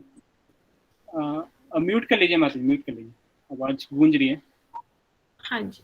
तो हाँ, तो इसमें बस माता जी ये था कि अभी अगर आप लास्ट क्लास सुनेंगे जो हमारे भागवतम क्लास हुई थी, तो यहाँ पे दामोदर पू आए थे। तो दामोदर पू जो है वो चपाटी मंदिर से, और वो बीटेक हैं आईआईटी मुंबई से। तो प्रभु जी ने बहुत अच्छा बताया था। प्रभु जी यही बता रहे थे कि जो दुर्गा माँ थी वो एक अलग पास टाइम है, भगवान राम का एक अलग पास टाइम है। वो बता रहे थे कि 9 दिन तक जब वो भगवान दुर्गा माँ ने महिषासुर के साथ वध किया, तो दशमी के दिन उन्होंने महिषासुर का वध किया था, तो इसको दशमी भी कहते हैं। तो विजया जो है वो एक अर्थ है दुर्गा माँ का, और दशमी जो है उन्होंने जो है उसका वध दशमी में किया था, तो इसलिए जो है विजयदशमी, इस तरह से उन्होंने बताया था। और इसके अलावा जो है वो विजयदशमी और बताया था कि 10 मुख, जो रावण था उसके 10 मुंह थे, तो ये दशमी और विजय, क्योंकि विजय जो है प्राप्त की थी 10 मुख रावण के ऊपर, तो इसे इसका नाम विजयदशमी है। तो इस तरह से उन्होंने बताया था। तो यही उन्होंने बताया था कि जो है वो एक अलग अलग पास टाइम है, भगवान राम का एक अलग पास टाइम है, दुर्गा माँ का एक अलग पास टाइम है। ठीक है माता जी। जनक माता जी। हाँ जी, ठीक है प्रभु जी, लेकिन मुझे थोड़ा सा मैंने कहीं पढ़ा था कि जैसे श्री रामचंद्र जी ने कि कुछ तपस्या की थी, उस तपस्या में वो रोज एक कमल का फूल अर्पित करते थे, और एक दिन उन्हें वो कमल का फूल नहीं मिला तो उन्होंने अपनी एक आंख जो है दुर्गा माँ को अर्पित कर दी थी। तो लेकिन जो दुर्गा माँ है वो भगवान की इस त्याग से इतनी वो हुई थी, प्रसन्न हुई थी कि उन्होंने फिर उनकी आंख को उन्हें वापस कर दिया था। तो कुछ ऐसा भी पास टाइम है, क्योंकि मुझे कुछ इसीलिए दुविधा थी, तो मैंने इसीलिए आपसे पूछा। कुछ ऐसा भी है तो हाँ, तो इसमें बस ये है माता जी कि वाल्मीकि रामायण जो कि श्रील प्रभुपाद जी रिकमेंड करते थे, वैसे बहुत सारी रामायण हैं ऐसे बताते हैं। जैसे प्रभु जी अगर आप उस दिन के लेक्चर्स को सुनेंगे तो आप सभी भक्तों से मेरी रिक्वेस्ट है कि बहुत ही नेक्टेरियन पास टाइम्स 10 भगवान राम जी के 10 गुणों का वर्णन प्रभु जी ने बहुत ही अच्छे ढंग से प्रभु जी ने किया था। तो मुझे तो बहुत ही रेलिशिंग पास टाइम लगा था, बहुत ही रेलिशिंग लेक्चर था वो। तो सभी भक्तों से रिक्वेस्ट है कि वो लेक्चर जो है भगवान रामचंद्र जी की लीलाओं पे बड़ा सुंदर, कि भगवान के कितने अच्छे अच्छे गुण हैं भगवान ने जो है भक्त वत्सलता, भगवान के त्याग, भगवान का जो है वो विनम्रता, गर्भ शून्य, जितने भी गुण हम वैष्णव में पाए जाते हैं तो वो भगवान रामचंद्र जी के स्वयं भगवान हैं। और किस तरह से गंभीर, क्षमाशील, तो सारे गुण जो हैं भगवान राम में पाए जाते थे। तो जो है, और आपका जो क्वेश्चन है ये मैंने कहीं वाल्मीकि रामायण में पढ़ा नहीं, तो प्रभु जी उसी दिन कह रहे थे कि कोटि करके एक श्लोक वाल्मीकि जी का प्रभु जी ने कोट किया था। तो उसमें ही प्रभु जी बता रहे थे कि भगवान रामचंद्र जी का जो चरित्र है, बहुत सारी रामायण है, लेकिन अब मुझे ये नहीं पता कि कौन सी रामायण से आप कोट कर रहे हैं, कौन से से कर रहे हैं। वाल्मीकि रामायण में तो इस तरह से कोई वर्णन नहीं आता जो कि हम रिकमेंड करते हैं। और आप हमारे बुक शॉप में जाएंगे तो वाल्मीकि रामायण जो है वहाँ पे जहाँ तक मैंने पढ़ा है तो वाल्मीकि रामायण में तो ऐसे कोई वर्णन नहीं है। हो सकता है कुछ और रामायण में हो, क्योंकि रामायण भी बहुत सारी हैं, तो इसमें मैं कोई ऐसे कुछ कमेंट नहीं करूँगा कि ये सही है या गलत है, क्योंकि मुझे इसके बारे में कोई डिटेल नहीं है, या मैं किसी सीनियर से सॉरी प्रभु जी, ये सब रामचरितमानस में है, मैंने भी ये पढ़ा हुआ है, जो ये जनक माता जी जिसके ऊपर जो बता रहे हैं कि रामचंद्र भगवान ने उनकी 108 कमल से जो पूजा की थी, ये लिखा हुआ है, ये मैंने भी पढ़ा ओके। हुआ जी प्रसंग। हाँ, ये 108 तो वो कहते तो हैं ये कि वो आँख वाला भी दिया हुआ है कि आँख वाला? हाँ जी, हाँ जी, उसमें ये था कि वो रावण, एक टाइम ऐसा आया था कि रावण पूरी तरह से जीत रहा था और भगवान राम उस टाइम अपने आप को हारा हुआ महसूस कर रहे थे। तब जो उनके जामन जी थे, उन्होंने बोला था कि इनके पास पूर्ण तरह से शक्ति है और आपके पास शक्ति की कमी है, तो आप जाकर पूजा कीजिए। तब उन्होंने 9 दिन तक माँ भगवती की पूजा की और 108 उनसे कमल के फूलों से पूजा की थी और माँ ने उनकी तपस्या को भंग करने के लिए एक फूल को वहां से चुरा लिया था। तब भगवान ने अपनी एक आंख, जो वो कहते थे कि ये मेरी कमल के नयन जैसे मेरी माँ मुझे आंखें बताती थी, तो मैं इसको चढ़ा देता हूँ। और उस समय आके माँ ने एकदम उनके तीर कमान को रोक लिया था और कहने लगे कि मैं आपसे बहुत खुश हूँ और मैं अपनी पूरी शक्ति आपके साथ लगा देती हूँ और अब रावण की इस टाइम पे अंत होने वाला है। ये मैंने भी धन्यवाद पढ़ा हुआ माता जी। प्रसंग हाँ, पूरा। मैंने ये थोड़ा-सा, हाँ, बस यही मेरा डाउट था। हाँ, धन्यवाद मैंने माता ये जी। प्रसंग अभी परसों-तरसों ही पढ़ा था प्रभु जी, पिछले हफ्ते ही पूरा। ओके, अच्छा, धन्यवाद। ठीक है, हाँ, ये भी थैंक यू। और कोई पूछना चाहेगा फिर?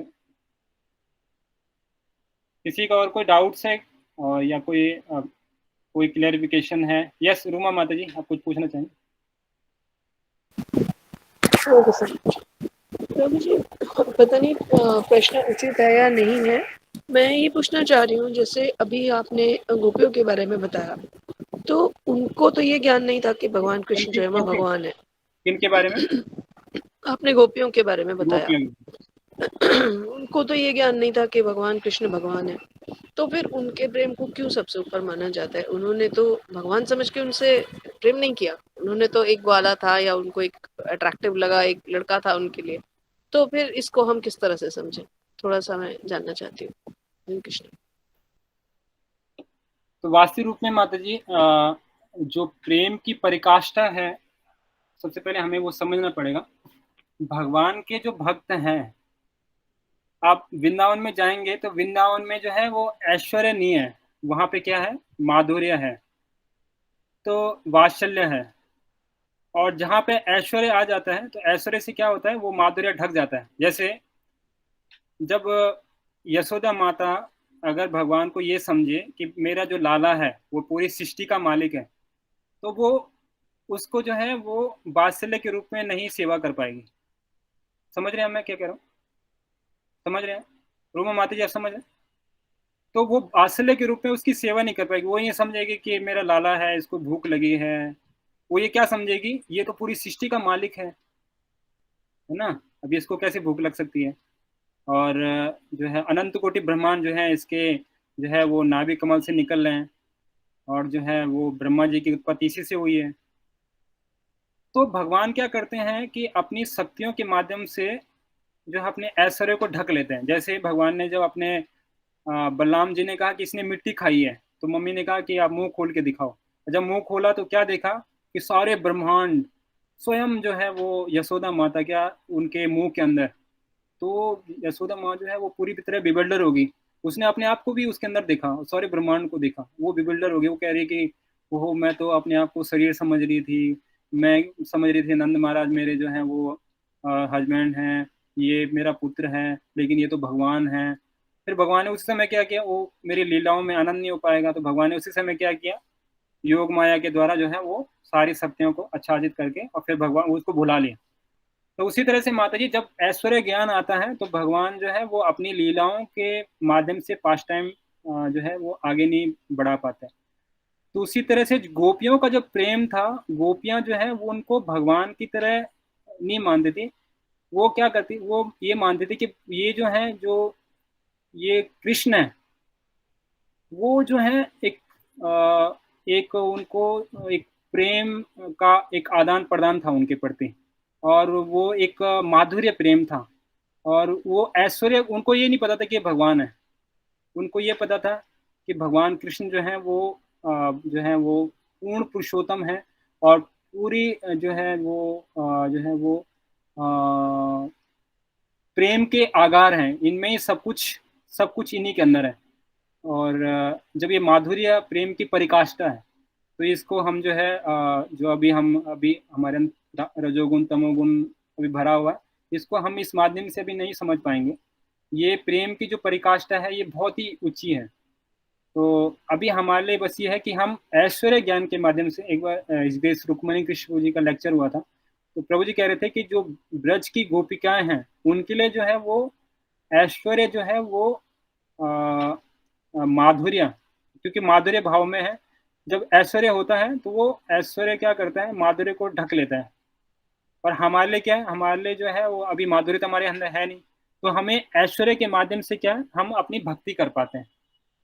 भगवान का जब हम देखते हैं कि भगवान कितने महान हैं, भगवान इस पूरी सृष्टि के मालिक हैं, तो फिर हम क्या करते हैं, फिर हम जो है उनकी तरफ आकर्षित होते हैं। जैसे इस भौतिक संसार में भी हम देखें कि जो प्राइम मिनिस्टर नरेंद्र मोदी जी हैं, वो कितना बड़ा उनका साम्राज्य है, कितना बड़ा उनका एम्पायर है, और कितने बड़े वो पूरे देश के वो मिनिस्टर हैं। उनके एक कुछ बोलने पे जो है वो इधर से उधर हो जाता है, तो हम कितना सम्मान करेंगे उनका, है ना।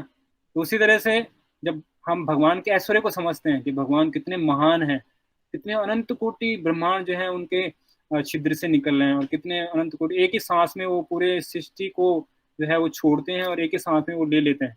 उनके नाभि कमल से जो ब्रह्मा जी की उत्पत्ति हो रही है, और कण कण में वो भगवान विराजमान है। तो ऐश्वर्य के माध्यम से जो है हमारी भक्ति बढ़ती है। ठीक है माता जी। ठीक है। और कोई पूछना चाहेगा फिर तुम?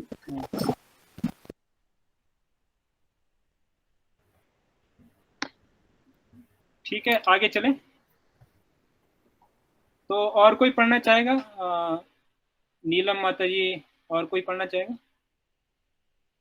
भावना माता जी, और कोई भक्त हैं जो पढ़ना चाहेंगे, या फिर हम नीति माता जी आप पढ़ सकते हैं प्लीज।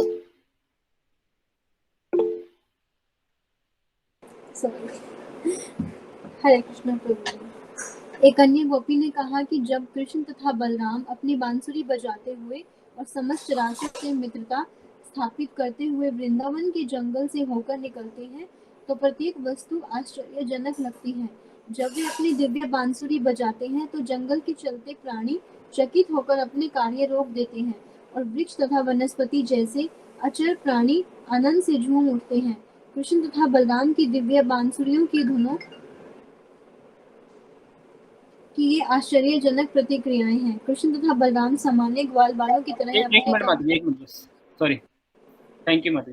तो इससे पहले वाली में जो है ये अन्य गोपी गोवर्धन पर्वत की अद्वितीय स्थिति की प्रशंसा इस प्रकार करने लगी। तो वास्तविक रूप में आप में से बहुत भक्तों ने गोवर्धन परिक्रमा किया होगा, है ना? सभी ने किया होगा, कुछ भक्तों ने जो है वो नहीं किया होगा।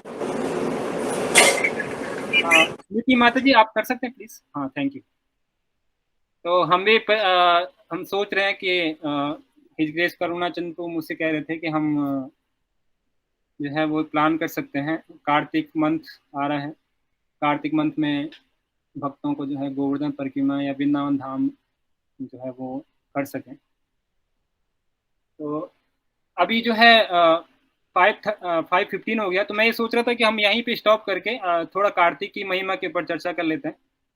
और जो है वो ठीक है, कार्तिक के ऊपर चर्चा कर लें थोड़ा सा। तो कार्तिक जो है वो बहुत ही पवित्र मंथ बताया जाता है। कार्तिक मंथ जो है वो श्रीमती राधा रानी का मंथ है। और श्रीमती राधा रानी को ये मंथ बहुत प्रिय है, इसलिए भगवान कृष्ण को भी ये मंथ प्रिय है, क्योंकि राधा रानी जो है वो हमारे लिए एक आइडल है। वो भगवान की सेवा बहुत ही तन्यतापूर्ण, बहुत ही प्रेम पूर्वक करती हैं। और भगवान भी ये महसूस करते हैं कि राधा रानी को जो आनंद भक्ति में आता है वो मुझसे ज़्यादा आनंद क्यों आता है। तो भगवान उस आनंद की तलाश के लिए भगवान श्री चैतन्य महाप्रभु के रूप में आते हैं। चैतन्य महाप्रभु जो है वो कंबाइंड फॉर्म है राधा और कृष्ण का। वो ये जब भगवान कृष्ण ये फील करते हैं कि राधा रानी को जो आनंद आता है भक्ति करने से, वो मुझसे ज़्यादा कैसे आनंद उसका आता है, तो वही फील करने के लिए श्री चैतन्य महाप्रभु के रूप में आते हैं। तो जो ये कार्तिक मंथ है ये बहुत ही विशेष, बहुत ही पवित्र और सारे मंथों का शिरोमणि है। तो इसलिए जो है इस मंथ में बताया जाता है अगर हम थोड़ी सी भी भक्ति करें, हम जो है कुछ भी भक्ति करें तो उसका हमें बहुत गुना लाभ प्राप्त होता है। तो एक पद्म पुराण में एक बहुत पद्म पुराण या एक किसी पुराण में एक बहुत ही सुंदर स्टोरी का वर्णन आता है।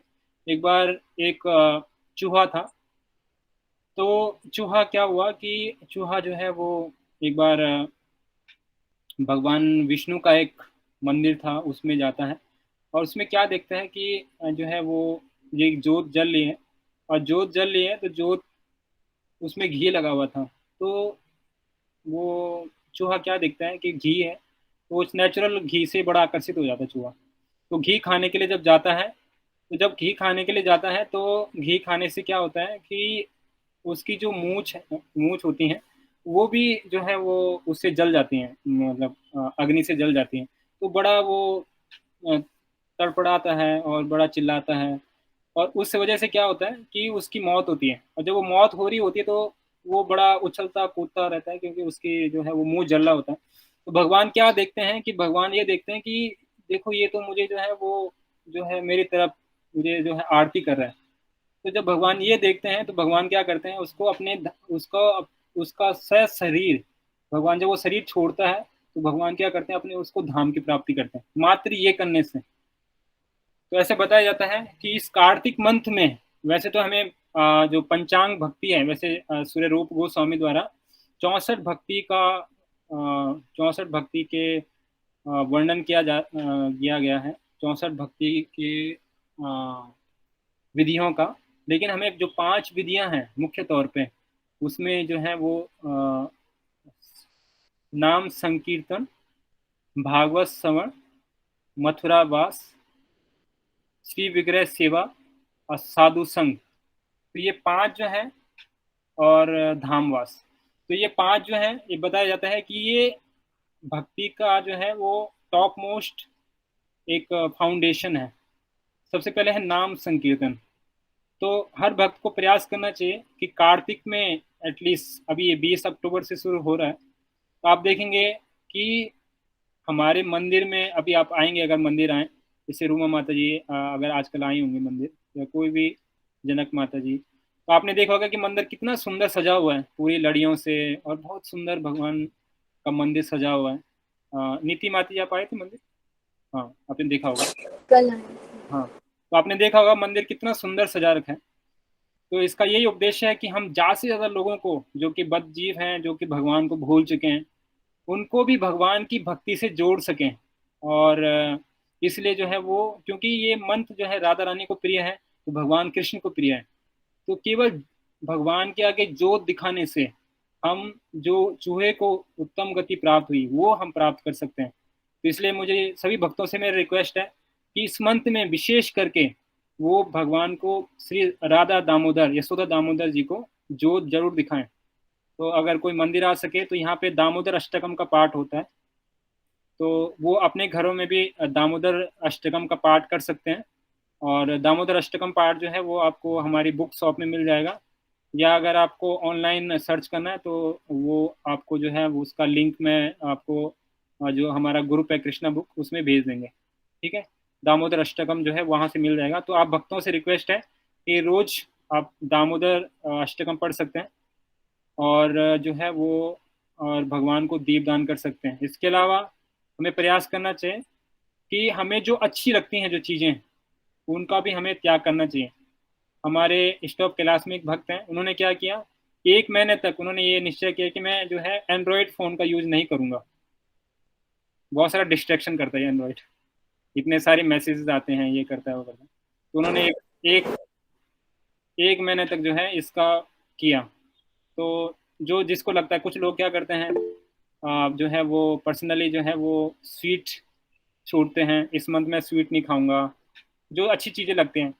तो अगर हमारे लिए संभव है तो हमें प्रयास करना चाहिए कि इस मंथ कुछ ना कुछ तपस्या, मैं जो है अलग अलग भक्तों के लिए अलग तपस्याएं हो सकती हैं। कुछ भक्त सोच सकते हैं कि मैं जो है 2 माला करती हूँ, 2 माला से एक्स्ट्रा करूँगी। कुछ जो है वो प्रयास कर सकते हैं कि हर रोज मंगल आरती नहीं आ सकते तो हफ्ते में एक दिन वो मंगल आरती आए, है ना। आप देखेंगे जो है पूरे साल, एक भक्त से मेरी बात हो रही थी कि हम जो है कार्तिक का वेट करते हैं, प्रभु जी कब कार्तिक मंथ आएगा और कब हम श्री श्री राधा राधिका रमन जी के मंगल आरती के दर्शन करेंगे। तो पूरे मंथ, पूरे साल भक्त लोग वेट करते हैं। और आप देखेंगे सबसे ज़्यादा भीड़ जो होती है वो कार्तिक में होती है। और तो आप भी भक्त लोगों से रिक्वेस्ट है कि आप भी जो है अगर आप मंदिर नहीं आ सकते हैं तो घर पे ही जो है मंगल आरती करें। और मंगल आरती नहीं कर सकते 4:30, अगर आप नहीं उठ सकते हैं तो 5:30 कर सकते हैं, 6:30 कर सकते हैं, 7:30 कर सकते हैं। तो जितना आपके लिए संभव है वो हम ज़्यादा से ज़्यादा करें। धामवास करें। धामवास जो है वो वृंदावन, मथुरा धाम, जगन्नाथपुरी, मायापुर, इन धाम को अगर हम जा सके तो बहुत अच्छी बात है।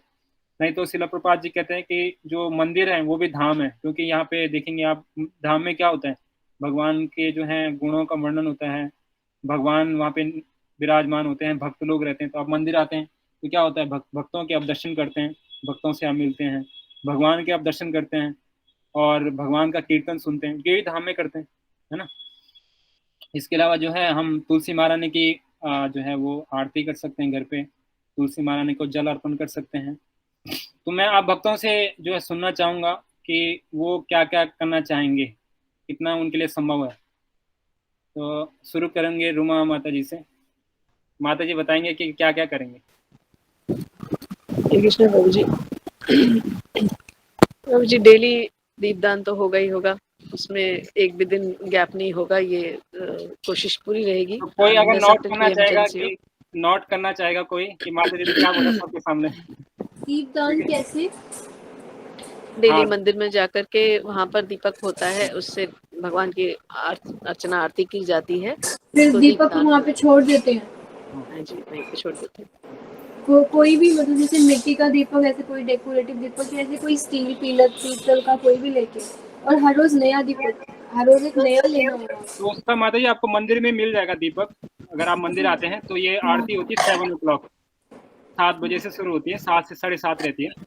तो आप 7 से 7:30 आके जो है वो मंदिर में आपको रोज नया दीप मिलेगा और वहीं पे आप भगवान को दीप दिखा के, यशोधर दामोदर जी होते हैं और श्री श्री राधा राधिका रमन, कृष्ण बलराम, जगन्नाथ बलदेव सुभद्रा, गौर निताय, शिला प्रभुपाद जी को दिखा के वहीं आपका दीपक जो है वहीं वो ले लेंगे आपसे। अच्छा, अगर आप दीपदान का क्या मतलब है कि आपको कुछ दीपक दान मतलब दीप अर्पण करना है भगवान को, दीपदान। या फिर जैसे मैं पहले इस्कॉन नहीं आती थी, घर के पास में मंदिर है, मैं वहाँ जाती थी, तो मैं ऐसे 10 या 11 या 15 ऐसे वो जो पीतल वाले आते हैं ना, दिए पीतल वाले नहीं आते जो हम घर में भी जिससे आरती करते हैं, वो ऐसे परचेज करके ना वो उनको दे देती थी। तो मैंने कहा कि उसको कहते हैं दीपदान। नहीं, दीपदान का मतलब होता है दीप अर्पित करना भगवान को।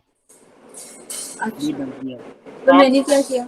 हाँ, तो आप घर पे जो है वो रोज अर्पित कीजिए दीप। अगर आपके पास दीप एक्स्ट्रा है तो आप मंदिर में दे सकते हैं सभी भक्तों के लिए। हाँ, मैं वही कह रही थी, जैसे मैंने पीतल के मैं हर साल लेती हूँ, कभी तो पीतल के मत दीजिए, पीतल के कोई यूज नहीं करेगा, मिट्टी के दीजिए, मिट्टी के। हाँ, तो पीतल के बाद में यूज नहीं हो जाते। वो फिर भगवान के अंदर आरती में यूज होते हैं, तो अंदर। वो तो ऑलरेडी होंगे ही, तो हाँ। इसकी आवश्यकता नहीं है। अच्छा। तो वो आप क्या कर सकते हैं, आप ये एक प्रयास कीजिए कि घर पे ही आप रोज दीप कीजिए, बस ये आपसे रिक्वेस्ट है अच्छा। पूरे मन। नहीं वो तो मैं तो हाँ, करती हूँ रोज। ठीक है रूमा माता जी, कंटिन्यू कीजिए प्लीज। जी प्रभु जी, तो दीपदान का संकल्प लेती हूँ, जरूर कोशिश रहेगी, अनलेस अनटिल कोई इमरजेंसी हो तो उसके लिए भगवान माफ करे। नहीं, मैं ये कह दूसरा रहा था कि प्रभु आप जी, उसको घर पे कर सकते हैं। नहीं हाँ जी, वो तो हाँ रहेगा ही, हाँ, अगर घर यहाँ पे। नहीं आओ, वैसे तो सर हाँ प्रभु जी डेली आऊंगी हाँ पक्का। हाँ हाँ हाँ, ठीक है। और दूसरी कमिटमेंट, पिछली बार प्रभु जी ने कहा था कि एक कोई चीज जो आप अपने हिसाब से छोड़ना चाहें, तो प्रभु जी वही प्याज लहसुन का संकल्प पिछली बार भी पूरे कार्तिक छोड़ा रखा था, इस बार भी छोड़ देंगे। और एक और कोई चीज पूरे प्रभु जी, कार्तिक नहीं छोड़ना, पूरे साल छोड़ना है आपको। बस प्रभु जी वो उसी की वेट हो रही है, कब नहीं, वो दिन आएगा जब मैं हमेशा आपके के लिए लिए छूट जाएगा। प्रार्थना करूंगा आपके लिए कि आप जल्दी छोड़ दें। वो तो बिल्कुल हमेशा के प्रभु। लिए छूट जाना चाहिए। जय बस जय बस जय।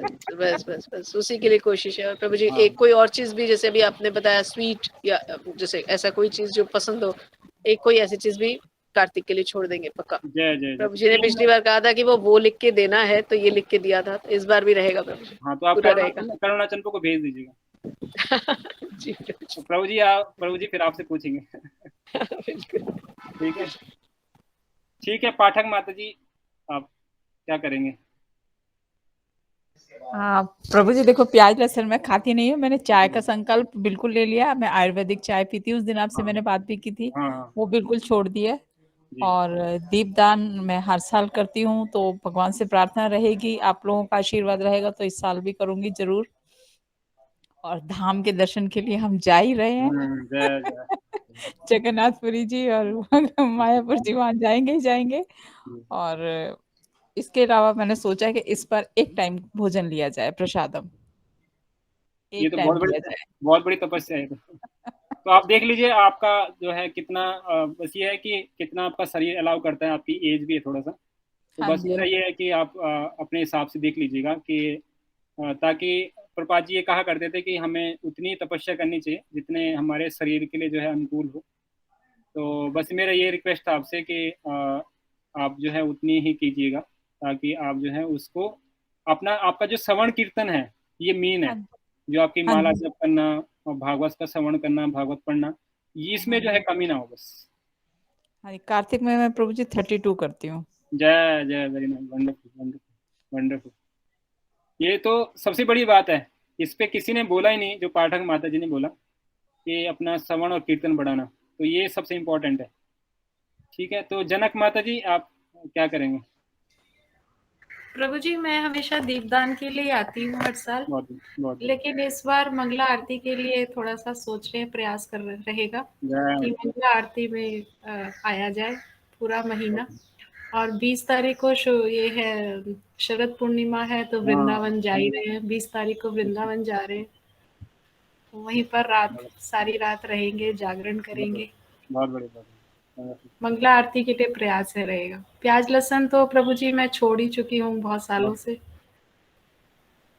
अच्छा, नाइस नाइस, बहुत अच्छा है माता जी, तो आई एम वेरी हैप्पी। तो आप लोगों से मेरा रिक्वेस्ट है कि दामोदर अष्टकम, जो कि दामोदर अष्टकम आपको मिल जाएगा, तो आप ये घर प्रभु पे जी करें। ऑनलाइन अवेलेबल है, हाँ भक्तों हाँ हमारे ही भक्तों का अवेलेबल है, हाँ हाँ, ऑनलाइन मिल इस्कॉन के जाएगा। भक्तों का है, तो आप हाँ सबसे जी। रिक्वेस्ट है कि जब आप दीप दिखाएं तो दामोदर अष्टकम का पाठ कीजिए।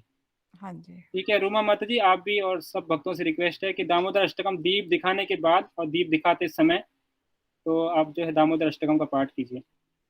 ठीक है, अमनपू अगर आप हैं तो आप बताएंगे क्या करेंगे आप? ठीक है, नीलम माता जी।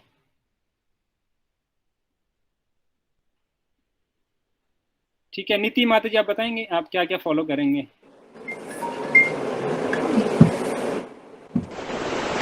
प्रभु जी मैं लास्ट ईयर छोड़ दिया था सितंबर में, क्या छोड़ दिया था, क्या छोड़ दिया था? लहसुन प्याज वगैरह, जय टी कॉफी वगैरह सब कुछ छोड़ दिया था। जय। धीरे धीरे बहुत जल्दी शुरू हो गया था 16 वाला का, अभी तो 22 प्रयास करती हूँ कि हो जाए। और अभी आप बताओ कि मैं अभी क्या, मतलब माला जब ही बढ़ा सकती हूँ जैसे थोड़ा सा। तो बस ये आगे माता जी क्या कि आप करना है? जो है, एक तो ये है कि आप दीप जरूर दिखाएं रोज, और वो तो दामोदर डेली हाँ होता है। हाँ हाँ, दामोदर अष्टकम का पाठ वो जरूर कीजिए। दामोदर अष्टकम का पाठ है। और और टेम्पल आने की मैं कोशिश करूंगी। मैं रहती यहाँ पे रजौरी गार्डन, हाँ हाँ हाँ, तो डेली आप आना। जो है वो प्रयास कर सकते हैं मंदिर आने का। वैसे मैं एकादशी पर ही आ पाती हूँ। हाँ कोई बात नहीं, एकादशी पे आइए, तो बाकी दिन आप घर पे कर सकते हैं। ठीक है, मत दीपदान जरूर कीजिए और प्रयास कीजिए 16 के अलावा अगर आप जितना ज़्यादा कर सकें, लेकिन एक फिक्स कीजिए कि मैं 16 के अलावा 4 करूंगी, यानी 20 राउंड रोज करूंगी। बाकी प्रभु जी मैं वो दीपक लेकर आके वो वहाँ पे रख देती हूँ, जैसे सब लोग वहाँ पे एक एक करेंगे ना, हाँ हाँ हाँ, वो आप दे वो सकते हैं। चीज, हाँ वो मैं ले लूंगी। वो आप सभी भक्तों को दे सकते हैं। तो हाँ वो, लेकिन उस सबसे पहले ये है कि आप अपने लिए जो है रिजर्व कर दें, 30 दीपक आपके घर पे होने चाहिए रोज। 20 30 30 मतलब 30 दिन का महीना होता है। 30 30 30 मेरे घर के लिए, और मैक्सिमम जितने मैं ले सकती हूँ मैं हाँ, टेम्पल में वो करती आप हूँ। वो आप वो तो अनलिमिटेड दे सकते हैं आप। हाँ वो अनलिमिटेड मैं कोशिश करूंगी। वो आपके ऊपर है, ठीक है। ठीक है प्रभु जी। तो बाकी और कोई शालिनी केडिया माता जी भी शायद हमारे साथ हैं। हरे कृष्णा प्रभु जी। हाँ दंडम प्रणाम माता जी, आपकी वॉइस क्लियर नहीं आ रही माता जी। हाँ सिग्नल कम है प्रभु जी। अच्छा, तो आप क्या क्या फॉलो करेंगे आप? लास्ट टाइम आपने हर मंगल आरती आए थे आप। शालिनी माता जी आपका वॉइस जो है वो शायद आपने बंद किया हुआ है, खोल दीजिए एक बार, माइक ऑन सब करके। जी हाँ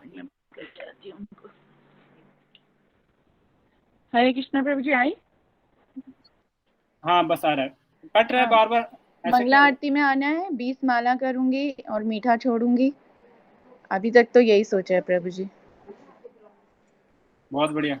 और कितनी माला बढ़ाएंगे आप? 20 कर लूंगी प्रभु जी, अभी 18 करती हूँ जय, तो बहुत 20 बढ़िया। कर लूंगी। तो जो शालिनी माता जी हैं वो आप देखेंगे, जो राधिका रमन जी कृष्ण बलराम जी को माला पहनते हैं रोज, आप देखते होंगे कितनी सुंदर मालाएं होती हैं। तो उसमें जो है शालिनी केडिया माता जी भी हेल्प करती हैं बनाने में। तो, हरि बोल, हरे कृष्णा, हरि बोल, हरि तो बोल। हमारा परम सौभाग्य है माता जी हमारे साथ हैं। तो जो भगवान जी ने स्वयं जो माला धारण किया है, तो माता जी उसमें बहुत हेल्प करती हैं। तो आप में से अगर कोई भक्त जो है वो ये भी प्रयास कर सके कि जो है वो अ, जैसे मैं रिक्वेस्ट करूंगा रूमा माता जी से कि वो जो है सभी भक्तों का जो है वो सभी भक्तों का नंबर तो होगा उनके पास, तो ये चेक करें कि सभी भक्त जो है जो कि उन्होंने कमिटमेंट लिया है वो पूरा कर रहे हैं और अपनी कमिटमेंट भी पूरी कर रहे हैं, नहीं कर रहे। ठीक है माता जी, तो सभी भक्तों से ये जो है आपको चेक करना है कि 20 माला 16 माला मंगल आरती, ठीक है। ऐसा ना हो कि हमने बोल लिया लेकिन हम कर नहीं रहे। तो ये आपसे मेरा रिक्वेस्ट है, आपकी सेवा है, सभी भक्त जो हैं कर रहे हैं। ठीक है, और कोई बताना चाहेगा कि वो क्या फॉलो करेंगे? और कोई भक्त? तो मुझे एक बार जब प्लान हो जाए तो वो वृंदावन यात्रा की भी डिटेल्स बताइएगा, आपने बात हाँ छेड़ी थी जरूर बीच जरूर में। जरूर। तो सभी भक्त उत्साहित हैं इसमें। और कोई बताना चाहेगा? हर्षपू आप हैं अभी लाइन पे? हरे कृष्णा प्रभु जी। जय जय। हर्षपू जो है हमारे रोज भागवतम क्लास में आते हैं, तो मेरा भगवान राधिका रमन जी कृष्ण बलराम जी से प्रार्थना रहेगी पूरा कार्तिक को भागवतम क्लास में आए। बस प्रभु जी यही कोशिश रहे कि सबसे पहले तो भगवान से यही दुआ करूंगा कि आप लोगों का चेहरा रोज देखने को मिले इस कार्तिक में, जो अभी तक हो रहा है, और जो जानवर से इंसान बनने की कोशिश है वो कंटिन्यू रखूं मैं। हाँ, उसको ब्रेक कर दिया तो फिर वापस वहीं पहुंच जाएंगे। तो बाकी आप प्रभु जी प्रैक्टिकल क्या क्या करेंगे? प्रभु जी प्रैक्टिकली तो एक तो आप लोगों की कृपा से लास्ट ईयर भी हमने दामोदर अष्टकम के साथ दीपदान घर पे किया था, क्योंकि वो वाइफ ऑफिस जाती है तो शाम को आना पॉसिबल नहीं हो हाँ पाता। तो आप घर पे ही कीजिए, घर पे ही कीजिए। हाँ जी, तो वो लास्ट टाइम पूरा महीना एज अ फैमिली पूरे हम लोगों ने सबने किया था। बाकी पता नहीं आज सरप्राइजिंगली मुझे तो पता नहीं क्या, मेरे प्रसाद खाने से कोई असर होता नहीं है। वाइफ और डॉटर को खिलाता हूँ, पहले वो 16 पे पहुंचे थे, मेरे को उनके चक्कर में 16 करनी पड़ी। आज वो दोनों ने पता नहीं क्या किया कि वो वाइफ कहती है मैं 25 करूंगी आज से, डॉटर कह रही है मैं 20 कर लूंगी, आप 16 पे ही रह जाओगे। तो मैं वो तो अभी कंफर्म नहीं कर पा रहा कि 16 से आगे कैसे बढ़ूं। नहीं, मेरा बस ये रिक्वेस्ट है कि आप भी जो है बढ़ाइए, और माता जी को और बिटिया को मेरी सारी शुभकामनाएं हैं कि वो जो है वो भी 20 माला या जितनी भी माला कर रहे हैं वो उतनी करते रहें। और मुझे वो तो बताओ मुझे कि वो मंदिर भी नहीं आते, मैं डेली आता हूँ, मैं सिर्फ प्रसादन लाता हूँ, मैं वहाँ पे भी पाता हूँ, तो भी मेरे में तो फर्क आता नहीं है, वो आगे बढ़ते जाते हैं, मैं क्या करूँ बताओ। तो शिला प्रभुपाद जी एक स्टोरी बताते हैं, बहुत सुंदर स्टोरी है, बहुत लंबी है, तो कभी मैं और आपसे शेयर करूंगा। तो स्टोरी बाद में बताना, पहले मेरे को रास्ता बताओ।